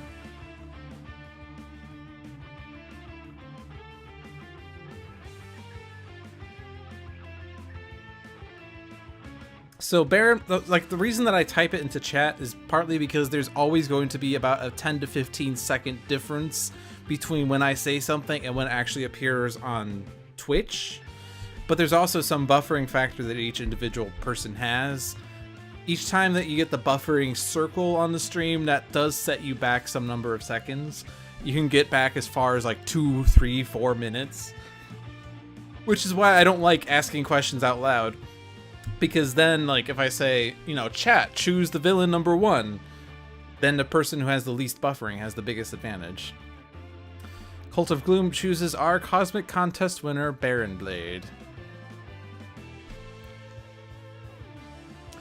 But generally, like, you can reset the latency by either pausing and restarting the stream or just by refreshing.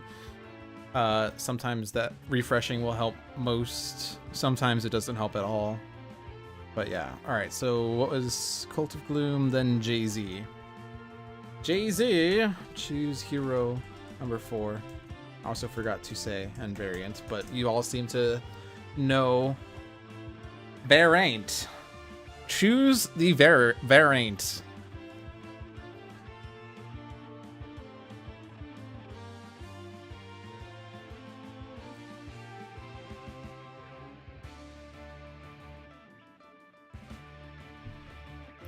And also, by the way, while I'm waiting for Jay-Z, Gaines is next.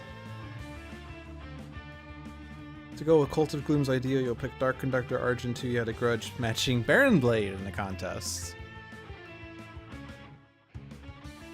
Yeah, so I'm trying out this style again, Bone Wrap, not because of fewer people, but because it seemed like it would help with streamlining the process.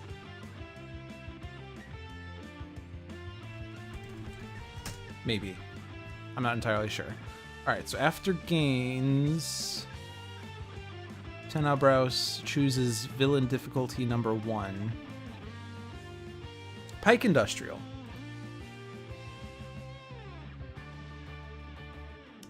Alright, so before I ask or even look it up who we're doing, or who's this question belongs to. Oh, he already answered. Alright.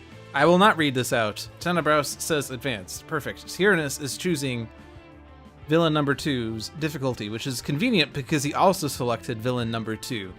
In case you do not remember his advanced rules, Citizen Hammer, increased damage dealt by Citizen Hammer by 1, and Citizen Anvil, you already answered, reduced damage dealt to Citizen Anvil and Citizen Hammer by 1. Advanced. Okay. After Tyrannus was... I probably should have made a better list than just relying on chat. After Tyrannus was Merfunder. Merfunder, choose Sergeant Steel's difficulty.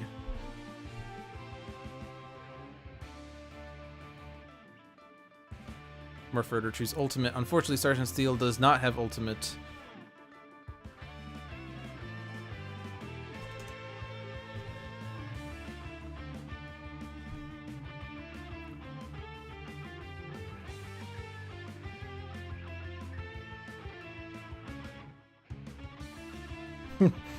Alright, advanced. Alright, and then the last one, this one does have ultimate. This big question is going to... Vaudeville Mario.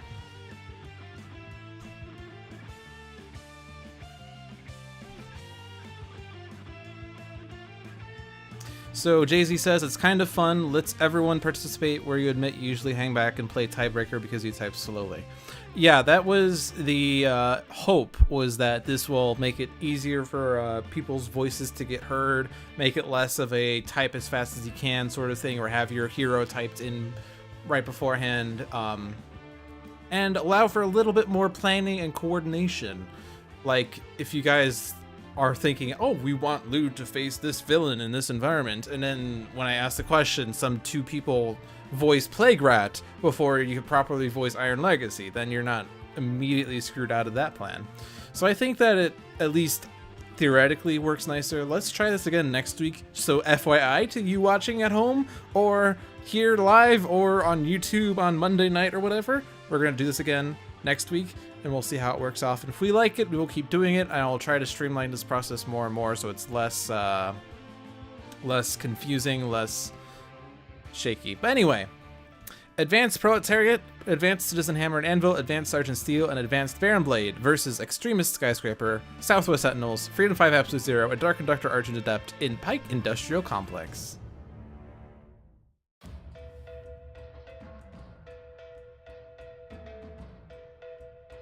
We are army of the people. We swing hammer of the people. Fall before the people. I fight things both large and small with equal ability. Look out, friend persons. I do not want you to become squished. Okay. So, Extremist Skyscraper has Rebounding Debilitator, Tectonic Chokeslam, Thorathian Monolith, and Undetectable Relinking. Southwest Sentinels have Coordinated Assault, Durasteel Chains, Restorative Burst, and Telekinetic Wallop. Freedom 5 Absolute Zero has Cryo Chamber, Field Freeze, and 2 Null Point Calibration units. This is a great card in Vengeance.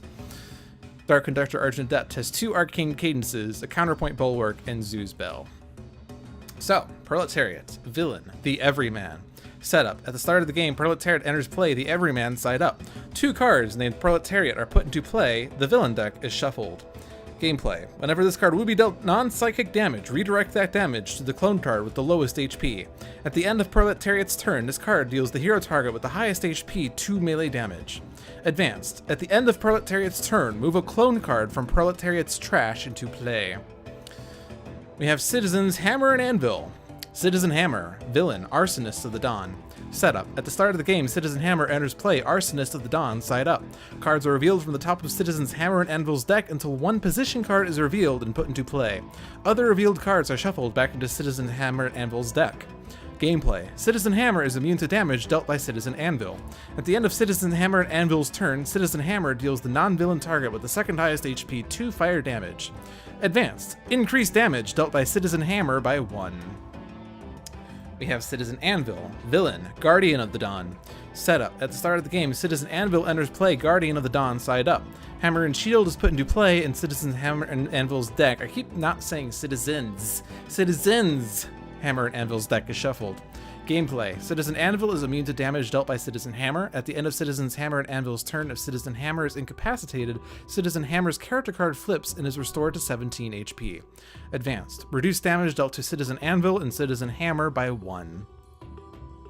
We have Sergeant Steel. Villain, Filter Leader. Setup. At the start of the game, Sergeant Steel enters play Filter Leader side up. Cards are revealed from the top of Sergeant Steel's deck until 2 agents are revealed and put into play. Other revealed cards are shuffled back into Sergeant Steel's deck. Gameplay. Filter abilities are activated by this card and cards from Sergeant Steel's deck. At the end of Sergeant Steel's turn, the filter ability of the villain agent with the highest HP is activated. Then, Sergeant Steel deals the hero target with the highest HP 2 projectile damage. Advanced. Increased damage dealt by Sergeant Steel and agents by 1. Lastly, but not leastly, Baron Blade, Villain, Evolved Madman. Setup. At the start of the game, Baron Blade enters play Evolved Madman side up. Genetically fused physique is put into play. Cards are revealed from the top of the villain deck until a device is revealed and put into play. Other revealed cards are shuffled back into the villain deck. Gameplay. At the end of Baron Blade's villain turn, Baron Blade deals the hero target with the lowest HP and himself 2 melee damage. Advance. Reduce damage dealt to device cards by 2. Alright, we got past the reading segment. No, we're not actually past the reading. Here's some more reading. Proletariat. Clone. At the start of Proletariat's turn, the Proletariat character card deals itself 1 psychic damage. At the end of Proletariat's turn, this card deals the hero target with the highest HP 2 melee damage. There's another one. Bastion. Oh, great. The best position. When this card enters play, destroy all other position cards. Reduce damage dealt to villain character cards other than Citizen Anvil by 2. If Citizen Anvil is ever incapacitated, flip his character card, restore him to 5 HP, and destroy this card. Hammer and Shield. Relic. Reduce damage dealt to Citizen Anvil by 1. At the end of Citizen's Hammer and Anvil's turn, Citizen Anvil deals the hero target with the highest HP 2 melee damage. Sharpshooter. Agent. Damage dealt by Sergeant Steel is irreducible. Filter. This card deals the hero target with the highest HP 3 projectile damage. Arsonator. Agent. Sergeant Steel and agents are immune to fire damage. Filter. This card deals each target 2 fire damage. Genetically fused physique. Ongoing. Reduce damage dealt to Baron Blade by 1. At the end of Baron Blade's turn, Baron Blade regains 2 HP. Impulsion Beam. Device. Each player cannot play more than 1 hero card per turn. Each hero cannot use more than 1 power per turn. Alright.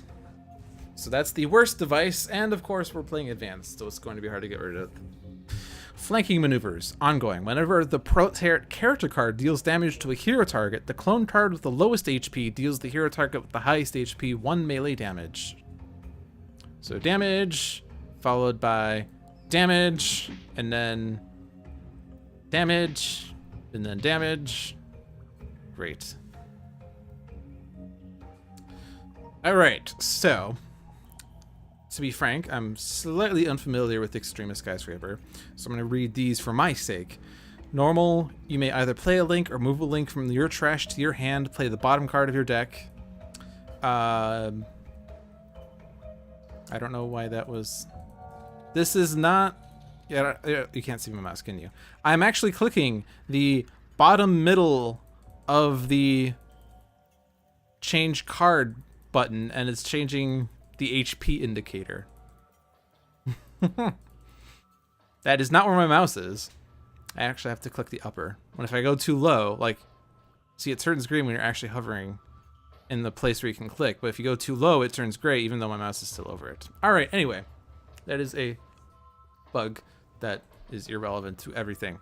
Tiny. Skyscraper deals 1 target X irreducible toxic damage, where X is the number of links on that target plus 1. Either destroy a link or switch to your normal character card. Huge. Destroy an environment card. If it was a target, Skyscraper deals 1 target 3 projectile damage. If not, Skyscraper deals each target 2 sonic damage and switches to a normal character card.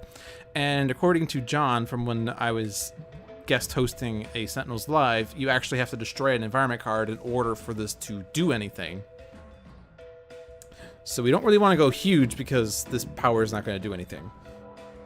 I would like to be tiny to do irreducible damage to Citizen Anvil, right? Anvil's the one. Well, yeah, Anvil has to be gone. And I guess, I mean, like, we don't have as much, but, like, his advanced rule is a -1, and Hammer and Shield is a -1. Bastion is, in fact, oh, it's not even reducing Hammer and Shield. Hammer and Shield has no reduction. In fact, the agents have no reduction as well, so I could take out agents if I wanted. But yeah, I would want to put links on Citizen Anvil, and then switch to Tiny, which I can do by undetectable relinking in a boring fashion.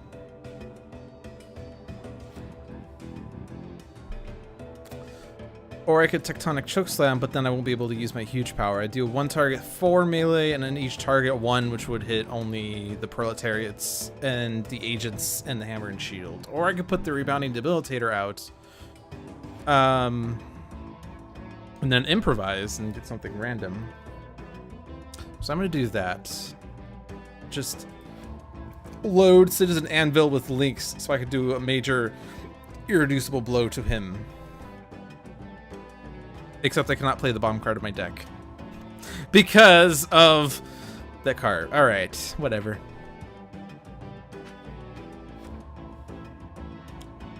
Burn to Divide. One shot. Destroy 2 equipment cards. Citizen Hammer deals each hero character card 2 fire damage for each equipment card belonging to that hero destroyed this way. Unfortunately, rebounding Debilitator would have actually prevented that damage. I also would have prevented that one, so I guess it didn't matter. Oh well. This is frustrating.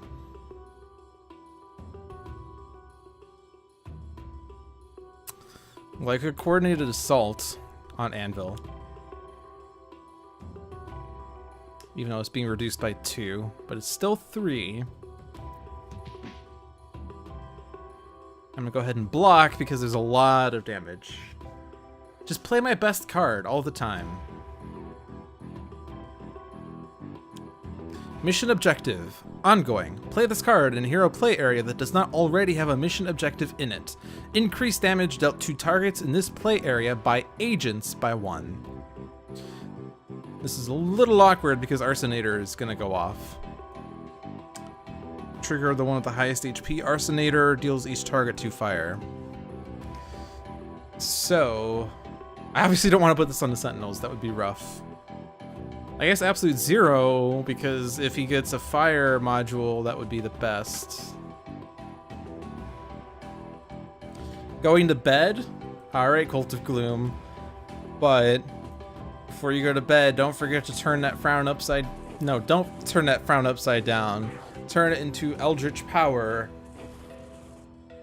to smite the world of something. Sorry, I do not remember the entire lingo.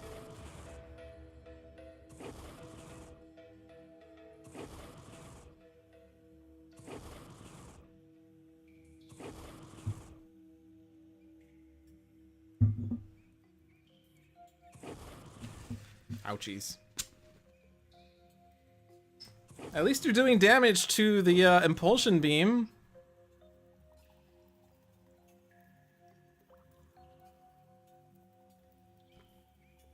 Why is there a +1 here? Oh, because of the... Oh, because the mission objective only affects agents. Okay. What's an Argent Adept, I guess. I could Field Freeze. The one time I could have used Spite in a sentence, and it would have been accurate. Ah, man.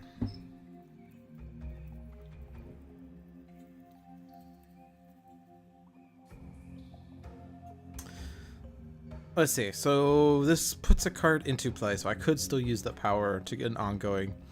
I would have liked to use Field Freeze, but there are 2 ongoing cards.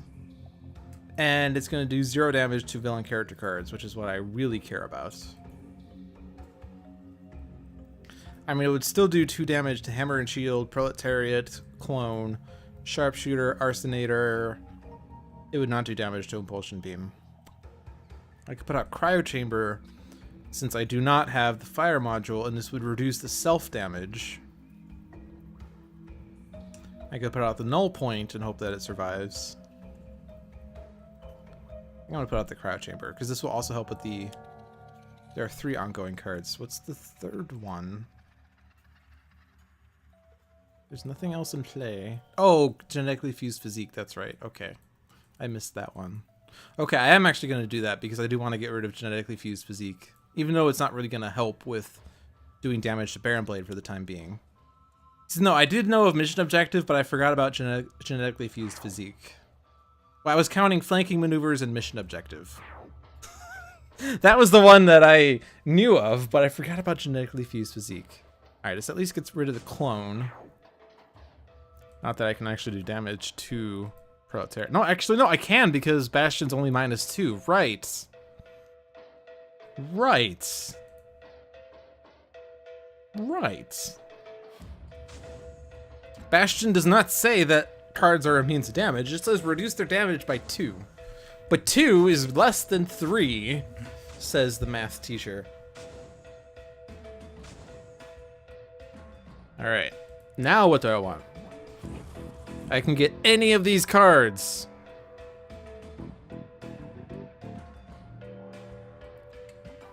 You know, if we're leaving, like, Arsenator out, Coolant Blast would actually be pretty useful. I've been dealt 6 fire damage since my last turn. Actually, wasn't I also dealt fire damage by Citizen Hammer? Hey, there's Latek.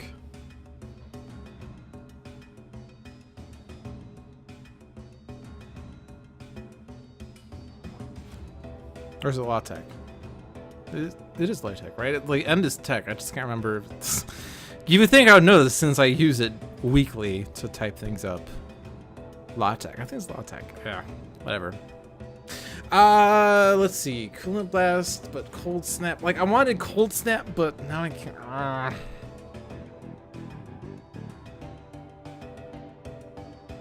Let's get out Cold Snap, and then I'll put out Coolant Blast next turn. How about that? That's my plan. Focused Apertures. Sweet. I'll put that out with my Cold Snap. Old Tricks, New Allies. 1 shot. Play the top card of each villain deck in turn order other than Baron Blades. Each villain target regains 1 HP. Share in the Struggle. 1 shot. Reveal cards from the top of Proletariat's deck until 2 clone cards are revealed. Put them into play. Shuffle the other revealed cards into Proletariat's deck. So we got the 2 clones. Whatever. Scorching Snap. 1 shot. Citizen Hammer deals the hero target with the highest HP 2 fire damage. Prevent the next damage dealt by that target. Well, actually no. I'll put this on Absolute 0 and then Coolant Blast, except I don't have Coolant Blast. But whatever. Cold Snap's next damage is prevented. Oh well. Individual Tactics. 1 shot. If there are fewer than 4 agents in play, play the top card of Sergeant Steele's deck. Activate all filter icons that have not been activated this turn. This is fun. Individual Tactics. Mission Objective. This is going swimmingly. This is going very swimmingly. Put this on Absolute 0 for the Coolant Blast that I didn't put into play.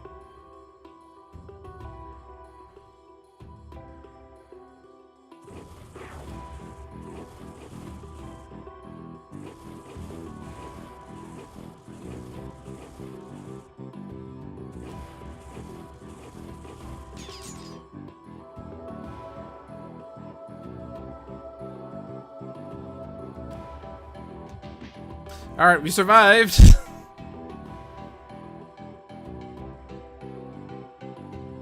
I really just want to get rid of Bastion. And I know that if we get a different position out, that will get rid of Bastion. So I think I want to use this power on Citizen Hammer and Anvil's deck. But I will Arcane Cadence and get a card that I probably want in case I don't want that. Because it's also possible I won't get a position, or I'll get a position that's awful. I don't even know what good positions there are. I think they're all awful by nature of it being, like, things. So I'll put Vernal Sonata on top just in case.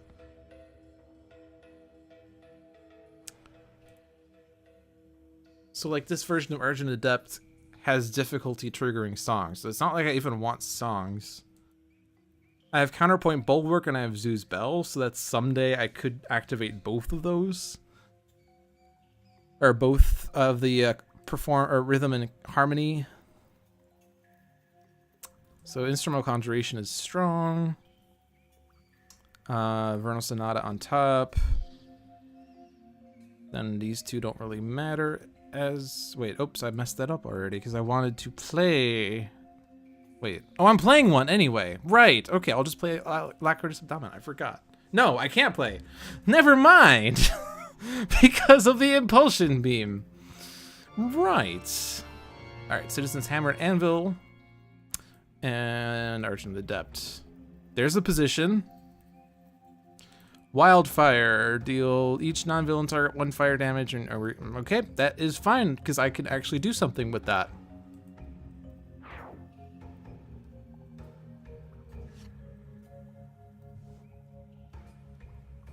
This has been a painful game and it barely started. Escaped Lab Rat. At the end of the environment turn, this card deals the 2 non-environment targets with the lowest HP 1 melee damage each, which are, thankfully, villain targets. Let's go after the sharpshooter, I guess. I'm amazed that hammer and shield are almost gone.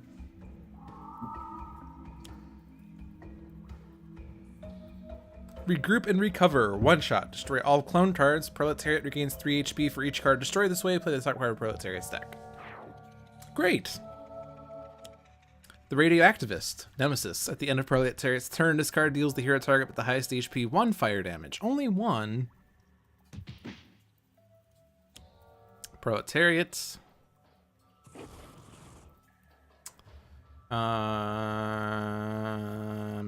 gonna do that.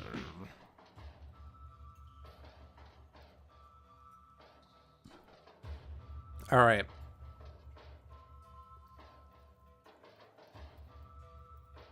Arsonator's triggering again. But if I Thorathian Monolith, a lot of us will be spared damage. Or I can Tectonic Chokeslam, which will be slightly less safe, but I will be able to do a lot of damage to something and then do a lot of damage to many things. Or not, I'll do 1 damage to many things, 4 damage to one thing, and then I can destroy the escaped lab rat, which is actually not too good. Because all I would be able to do is deal 1 target 3 projectile damage. But the escaped lab rat does 1 damage to 2 targets, so I guess it's not even that useful.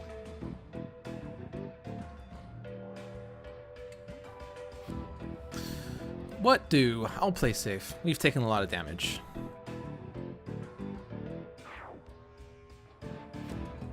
Now what? Now that I can actually do damage to whatever I want, I'm going after Sergeant Steel because he does terrible things. Remember, kids, the best way to show friendship is with friendly fire. It's right in the name.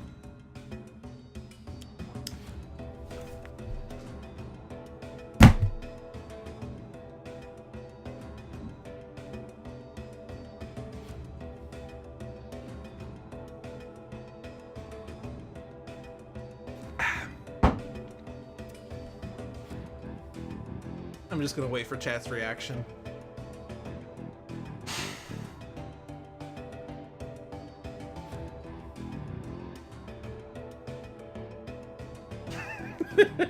There it is.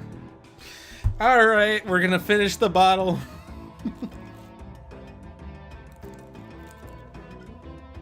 Actually, I don't drink that fast. That's not what I want to do.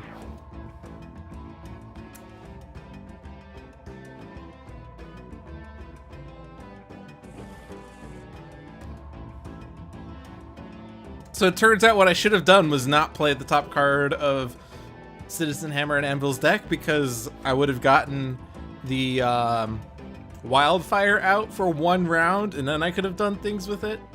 But no. I can at least get rid of Hammer and Shield somewhat easily, though. Idealist does the damage, which gets rid of Hammer and Shield. So now I can damage Citizen Hanvil. Hamvil is like if I ship Hammer and Anvil. They are Hamvil, which is funny because it's like I ship Christophdom. Adifer? Adifer sounds better. I ship Adifer. Adifer and Christum reading letters to you. Adam Fur and Christum.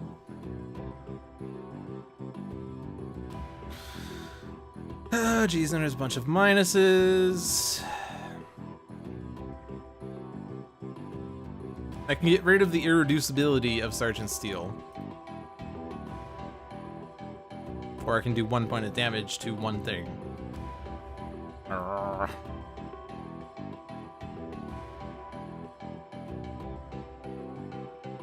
Oh, and this is psychic, so I can actually damage Proletariat with it directly, which is sad because it's getting reduced by a bunch. I'm just gonna get rid of Sharpshooter.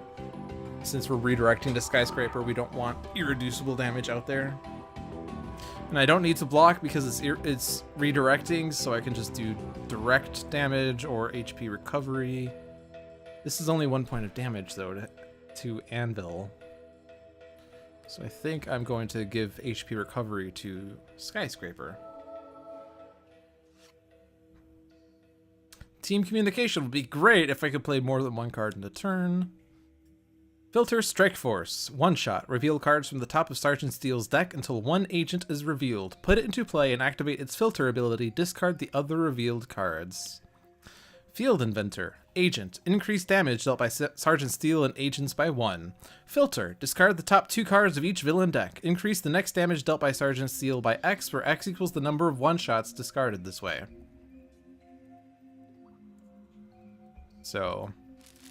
increase the next damage by 3, which is not too bad.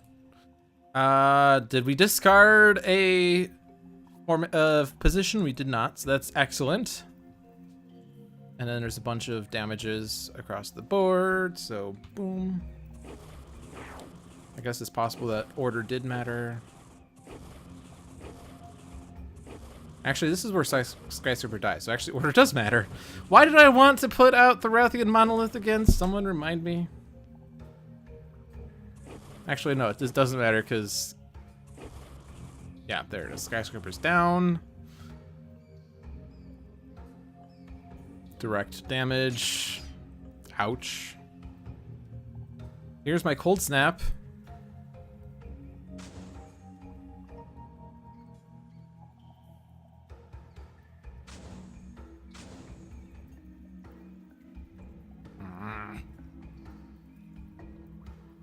What can I even do? What can I even do? Can I even survive? Yeah, I was not expecting Field Inventor. That was what did me in.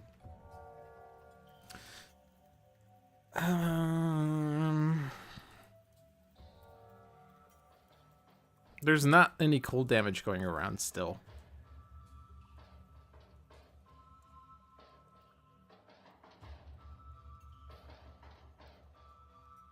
And then Baron Blade goes off, and he's gonna target Absolute Zero with 2 melee.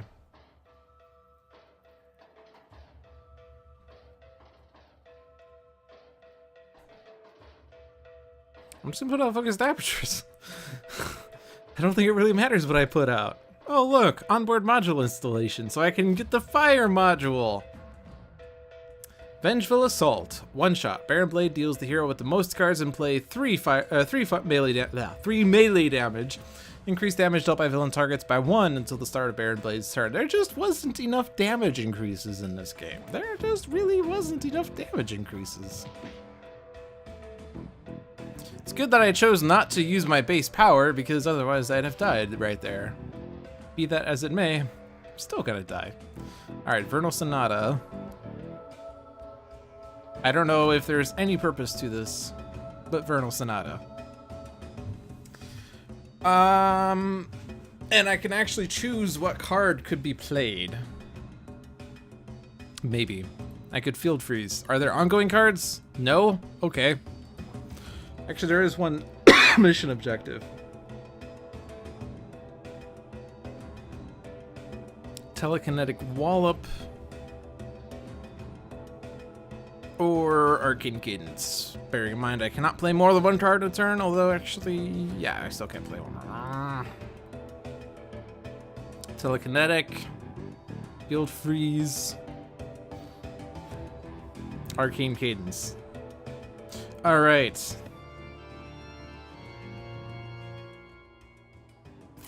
Sentinels. Citizens Hammer and Anvil. That is definitely not a position.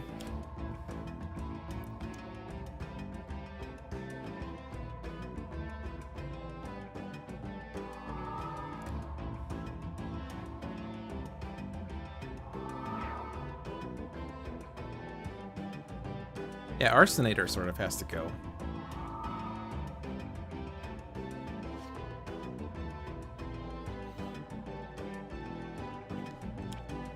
Super cool Trisolvent Vat. That. Whenever a player plays a hero card, deal their hero 1 cold damage. At the end of the environment turn, deal each target 1 cold damage, 1 toxic damage, and 1 energy damage. That is scrumptious. This is the card that I always fast forward through because it's just so long. Hey, there's cold damage out there now. Oh, man. Would I have even survived if I put out no point calibration unit? Share in the struggle.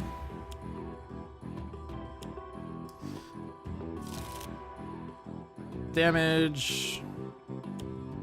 And then a clone. Damage. Damage. Damage. And for a change of pace, damage. Alright, now what? And select an environment target. So reduce damage dealt by environment cards by 2. We'll do that one. So now I can play cards without being dealt damage. Citizen's Imperative, 1-shot. If both Citizen Hammer and Citizen Anvil are active, they regain 2 HP. If not, the active character card in this play area deals the hero target with the lowest HP 3 melee damage.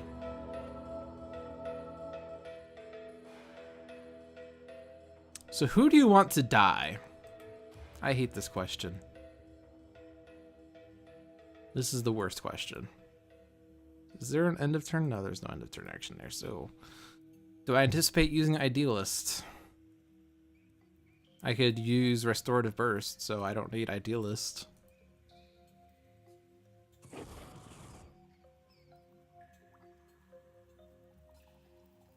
Bastion is the worst. Especially on Advanced, because Anvil has an innate damage reduction, plus Hammer and Shield, and... yeah. It's just brutal trying to get past it.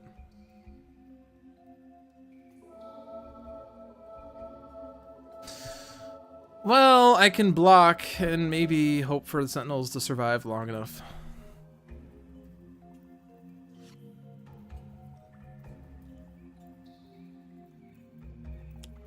Hold the line. Ongoing. Reduce damage dealt to Sergeant Steel and agents by 1 at the start of Sergeant Steel's turn. Sergeant Steel's turn, apparently. Sergeant Steel. And I'm not the only person who made that mistake, I think, because I think in the podcast... they said Sergeant Seal, and that started the whole Sentinels of the Animalverse. Destroy this card. Alright, so the good news is there are no agents, so nothing happened, really. Let's see, destroy an environment card. Each target deals itself 1 cold damage until the start of your next turn. Increase all damage dealt to and by targets by 1. Well, that is like Termination Absolute Zero. But everyone! And for only 1. That would be super risky, but Baron Blade would hit himself for a little bit more. But it's also stupid. And I'm just gonna destroy this super cool Trisolvent Pet.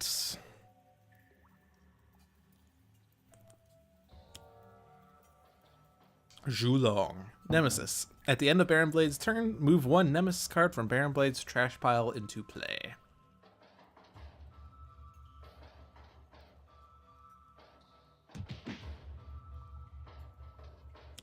Such as Empyrean. Nemesis. At the end of Baron Blade's turn, this card deals itself and each non-villain target 1 energy damage. Which only hits Argent Adept. Okay.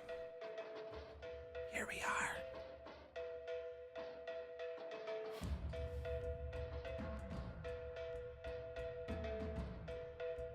Counterpoint Bulwark. And let's see which of Sentinels and Argent Adept has the better card. Restorative Burst or Teleman's Lyra. Restorative Burst will give us HP. I will take that one. Thank you.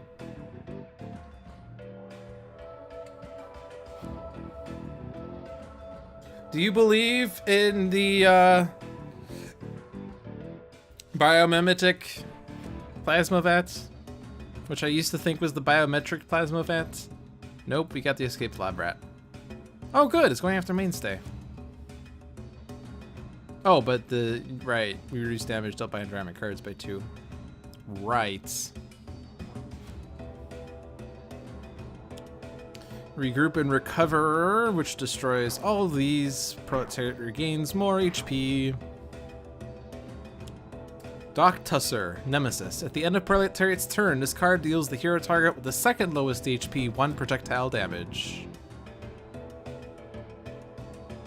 Idealist. Not that it matters, because the clone's gonna do this. Or no. Oh, okay, never mind. Oh no, this one will matter. Throw that on Writhe. We're still alive. I know this game seemed like it was ending really fast, but we were actually staying alive. If only barely. Let's just stop the environment from hurting us. The environment has not been nice to us. Cleansing Flames. One shot. Citizen Hammer deals each non-villain target 1 fire damage. Each villain target regains 1 HP.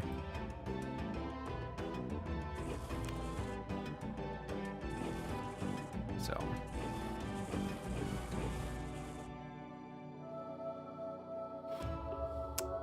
Man, Bastion is the worst. Have we mentioned yet how Bastion is the worst? Okay. Well, now I'm going to take out my secret weapon, Coligonous Form.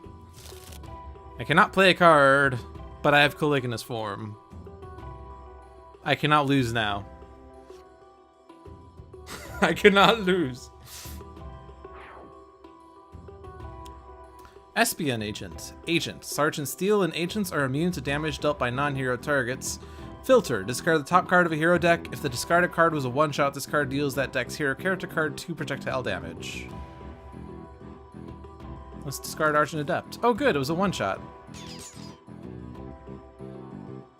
Really, he wasn't doing me any good, so I don't really care about it. Destroy an environment card, deal itself 1 cold. I don't think this one will really matter.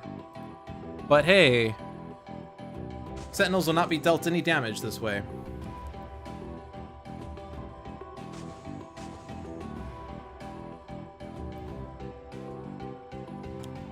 Turn the tables. One shot. Baron Blade deals the hero character card with the most cards in play 2 melee and 2 lightning damage. Destroy 1 hero ongoing or equipment card belonging to that hero. There goes my secret weapon. Womp womp. Alright, Writhe, you can go. You weren't much of a secret weapon.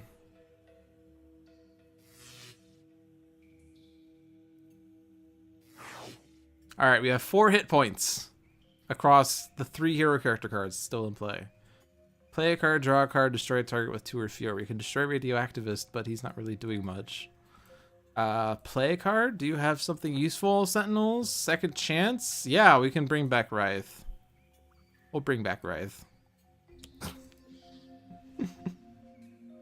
Alright, now we have 10 hit points.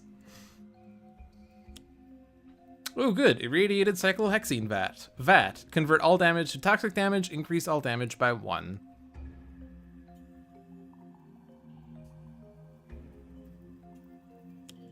Defensive Formation. Ongoing. Reduce damage dealt to the Proletariat with the lowest HP by X, where X equals the number of Proletariats in play. And that's damage. There's a Proletariat. There's damage. That actually matters now. There's damage.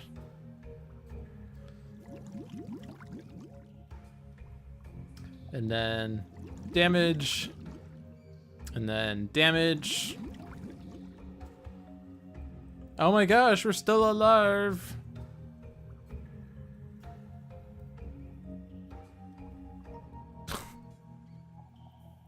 We have 2 hit points across 2 cards. Living Firebomb. One shot. Destroy the environment target with the lowest HP. Citizen Hammer deals each non-villain target 2 fire damage. I think we'll survive this. Nope, I was wrong. We're not surviving this. Alright. Well, that was the viewer's choice game of the night. It was a game that started out pretty innocent, but Bastion sort of ruined it for us. But hey, I had fun. I still had fun. Even in the matches where I lose, I have fun. And we started off with a great game against Advanced Chairman that featured a lot of underbosses staying in play for longer than they probably should have.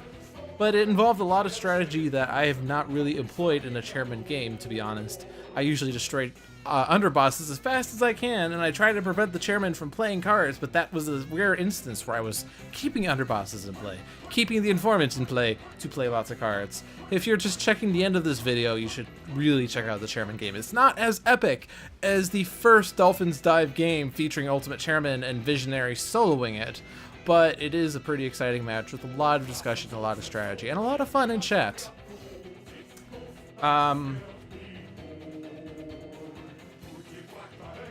That was fairly brutal in the draws department.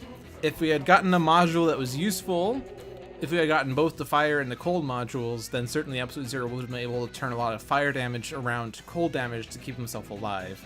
But yeah, that was pretty brutal. It just happens sometimes. You don't get the right cards, and thematically it makes sense. Sometimes it's just not the right day for the heroes. Sometimes you just have poor luck. And sometimes you have setback and therefore guaranteed poor luck. Or maybe you're guaranteed great luck. Or maybe it's a combination of the two. Who knows? Alright, well, thanks for watching this episode of Dolphins Dive. I hope you enjoyed it as much as I did. Be sure to check out the other streams on this channel. There is Tales from the Archive every Sundays at 7 p.m. featuring another letdown and lots of storytelling Sentinels. Also check out Sentinels Live every Tuesdays at 7 p.m. with Jeremy and John dealing damage to you. And it seems like there's a lot of development streams happening on Wednesday as they work on One Deck Dungeon. The Kickstarter recently finished. Didn't meet a lot of stretch goals, but there's still some hope for getting like Fnatic in the game via backer kit and eventual game purchases and app purchases and whatnot. But I backed it and I'm looking forward to being able to play it. And you should too. It looks like a fun game. If you like Sentinels of the Multiverse, be sure to pick it up either digitally. For more information, go to sentinelsdigital.com, or pick it up physically. For more information, go to greaterthangames.com. And we were talking previously about when is Oblivion coming out. It is coming out soon, trademark. When is Oblivion coming out in the digital game? Slightly less soon, trademark. Because the next expected release is Mini Pack 4, which has some decks that have not been released yet, which is why they haven't been showcasing them, because they're not public yet. But I'm sure once they get released, we'll start getting back onto the release hype train. Plus, they've been working on Bottom of the Ninth and One Deck Dungeon, so of course it makes sense that they have shifted priorities at this time. If you like me personally as a streamer, you can follow my channel at LewDolphin. I stream a lot of Link to the Past Randomizer these days, but I am known for Final Fantasy XIII speedrunning. But obviously I do a lot of Sentinels of the Multiverse on this stream. If I get more of a Sentinels of the Multiverse following on my own personal stream, I might stream more there. Just think about that. You can also find my YouTube at LewDolphin. My Twitter is at LewDolphin21. Turns out LewDolphin is taken as a Twitter account, which is weird. And you don't want to check that account out because it's a lewd one. It's a literal lewd account. And if you like just watching Sentinel streams, follow Handelabra Games, because, like I said, there are streams every Tuesday, Thursday, and Sunday in that regard. But for tonight, I am done, and I thank you all for watching, and I look forward to another exciting stream with you all next week. See you then.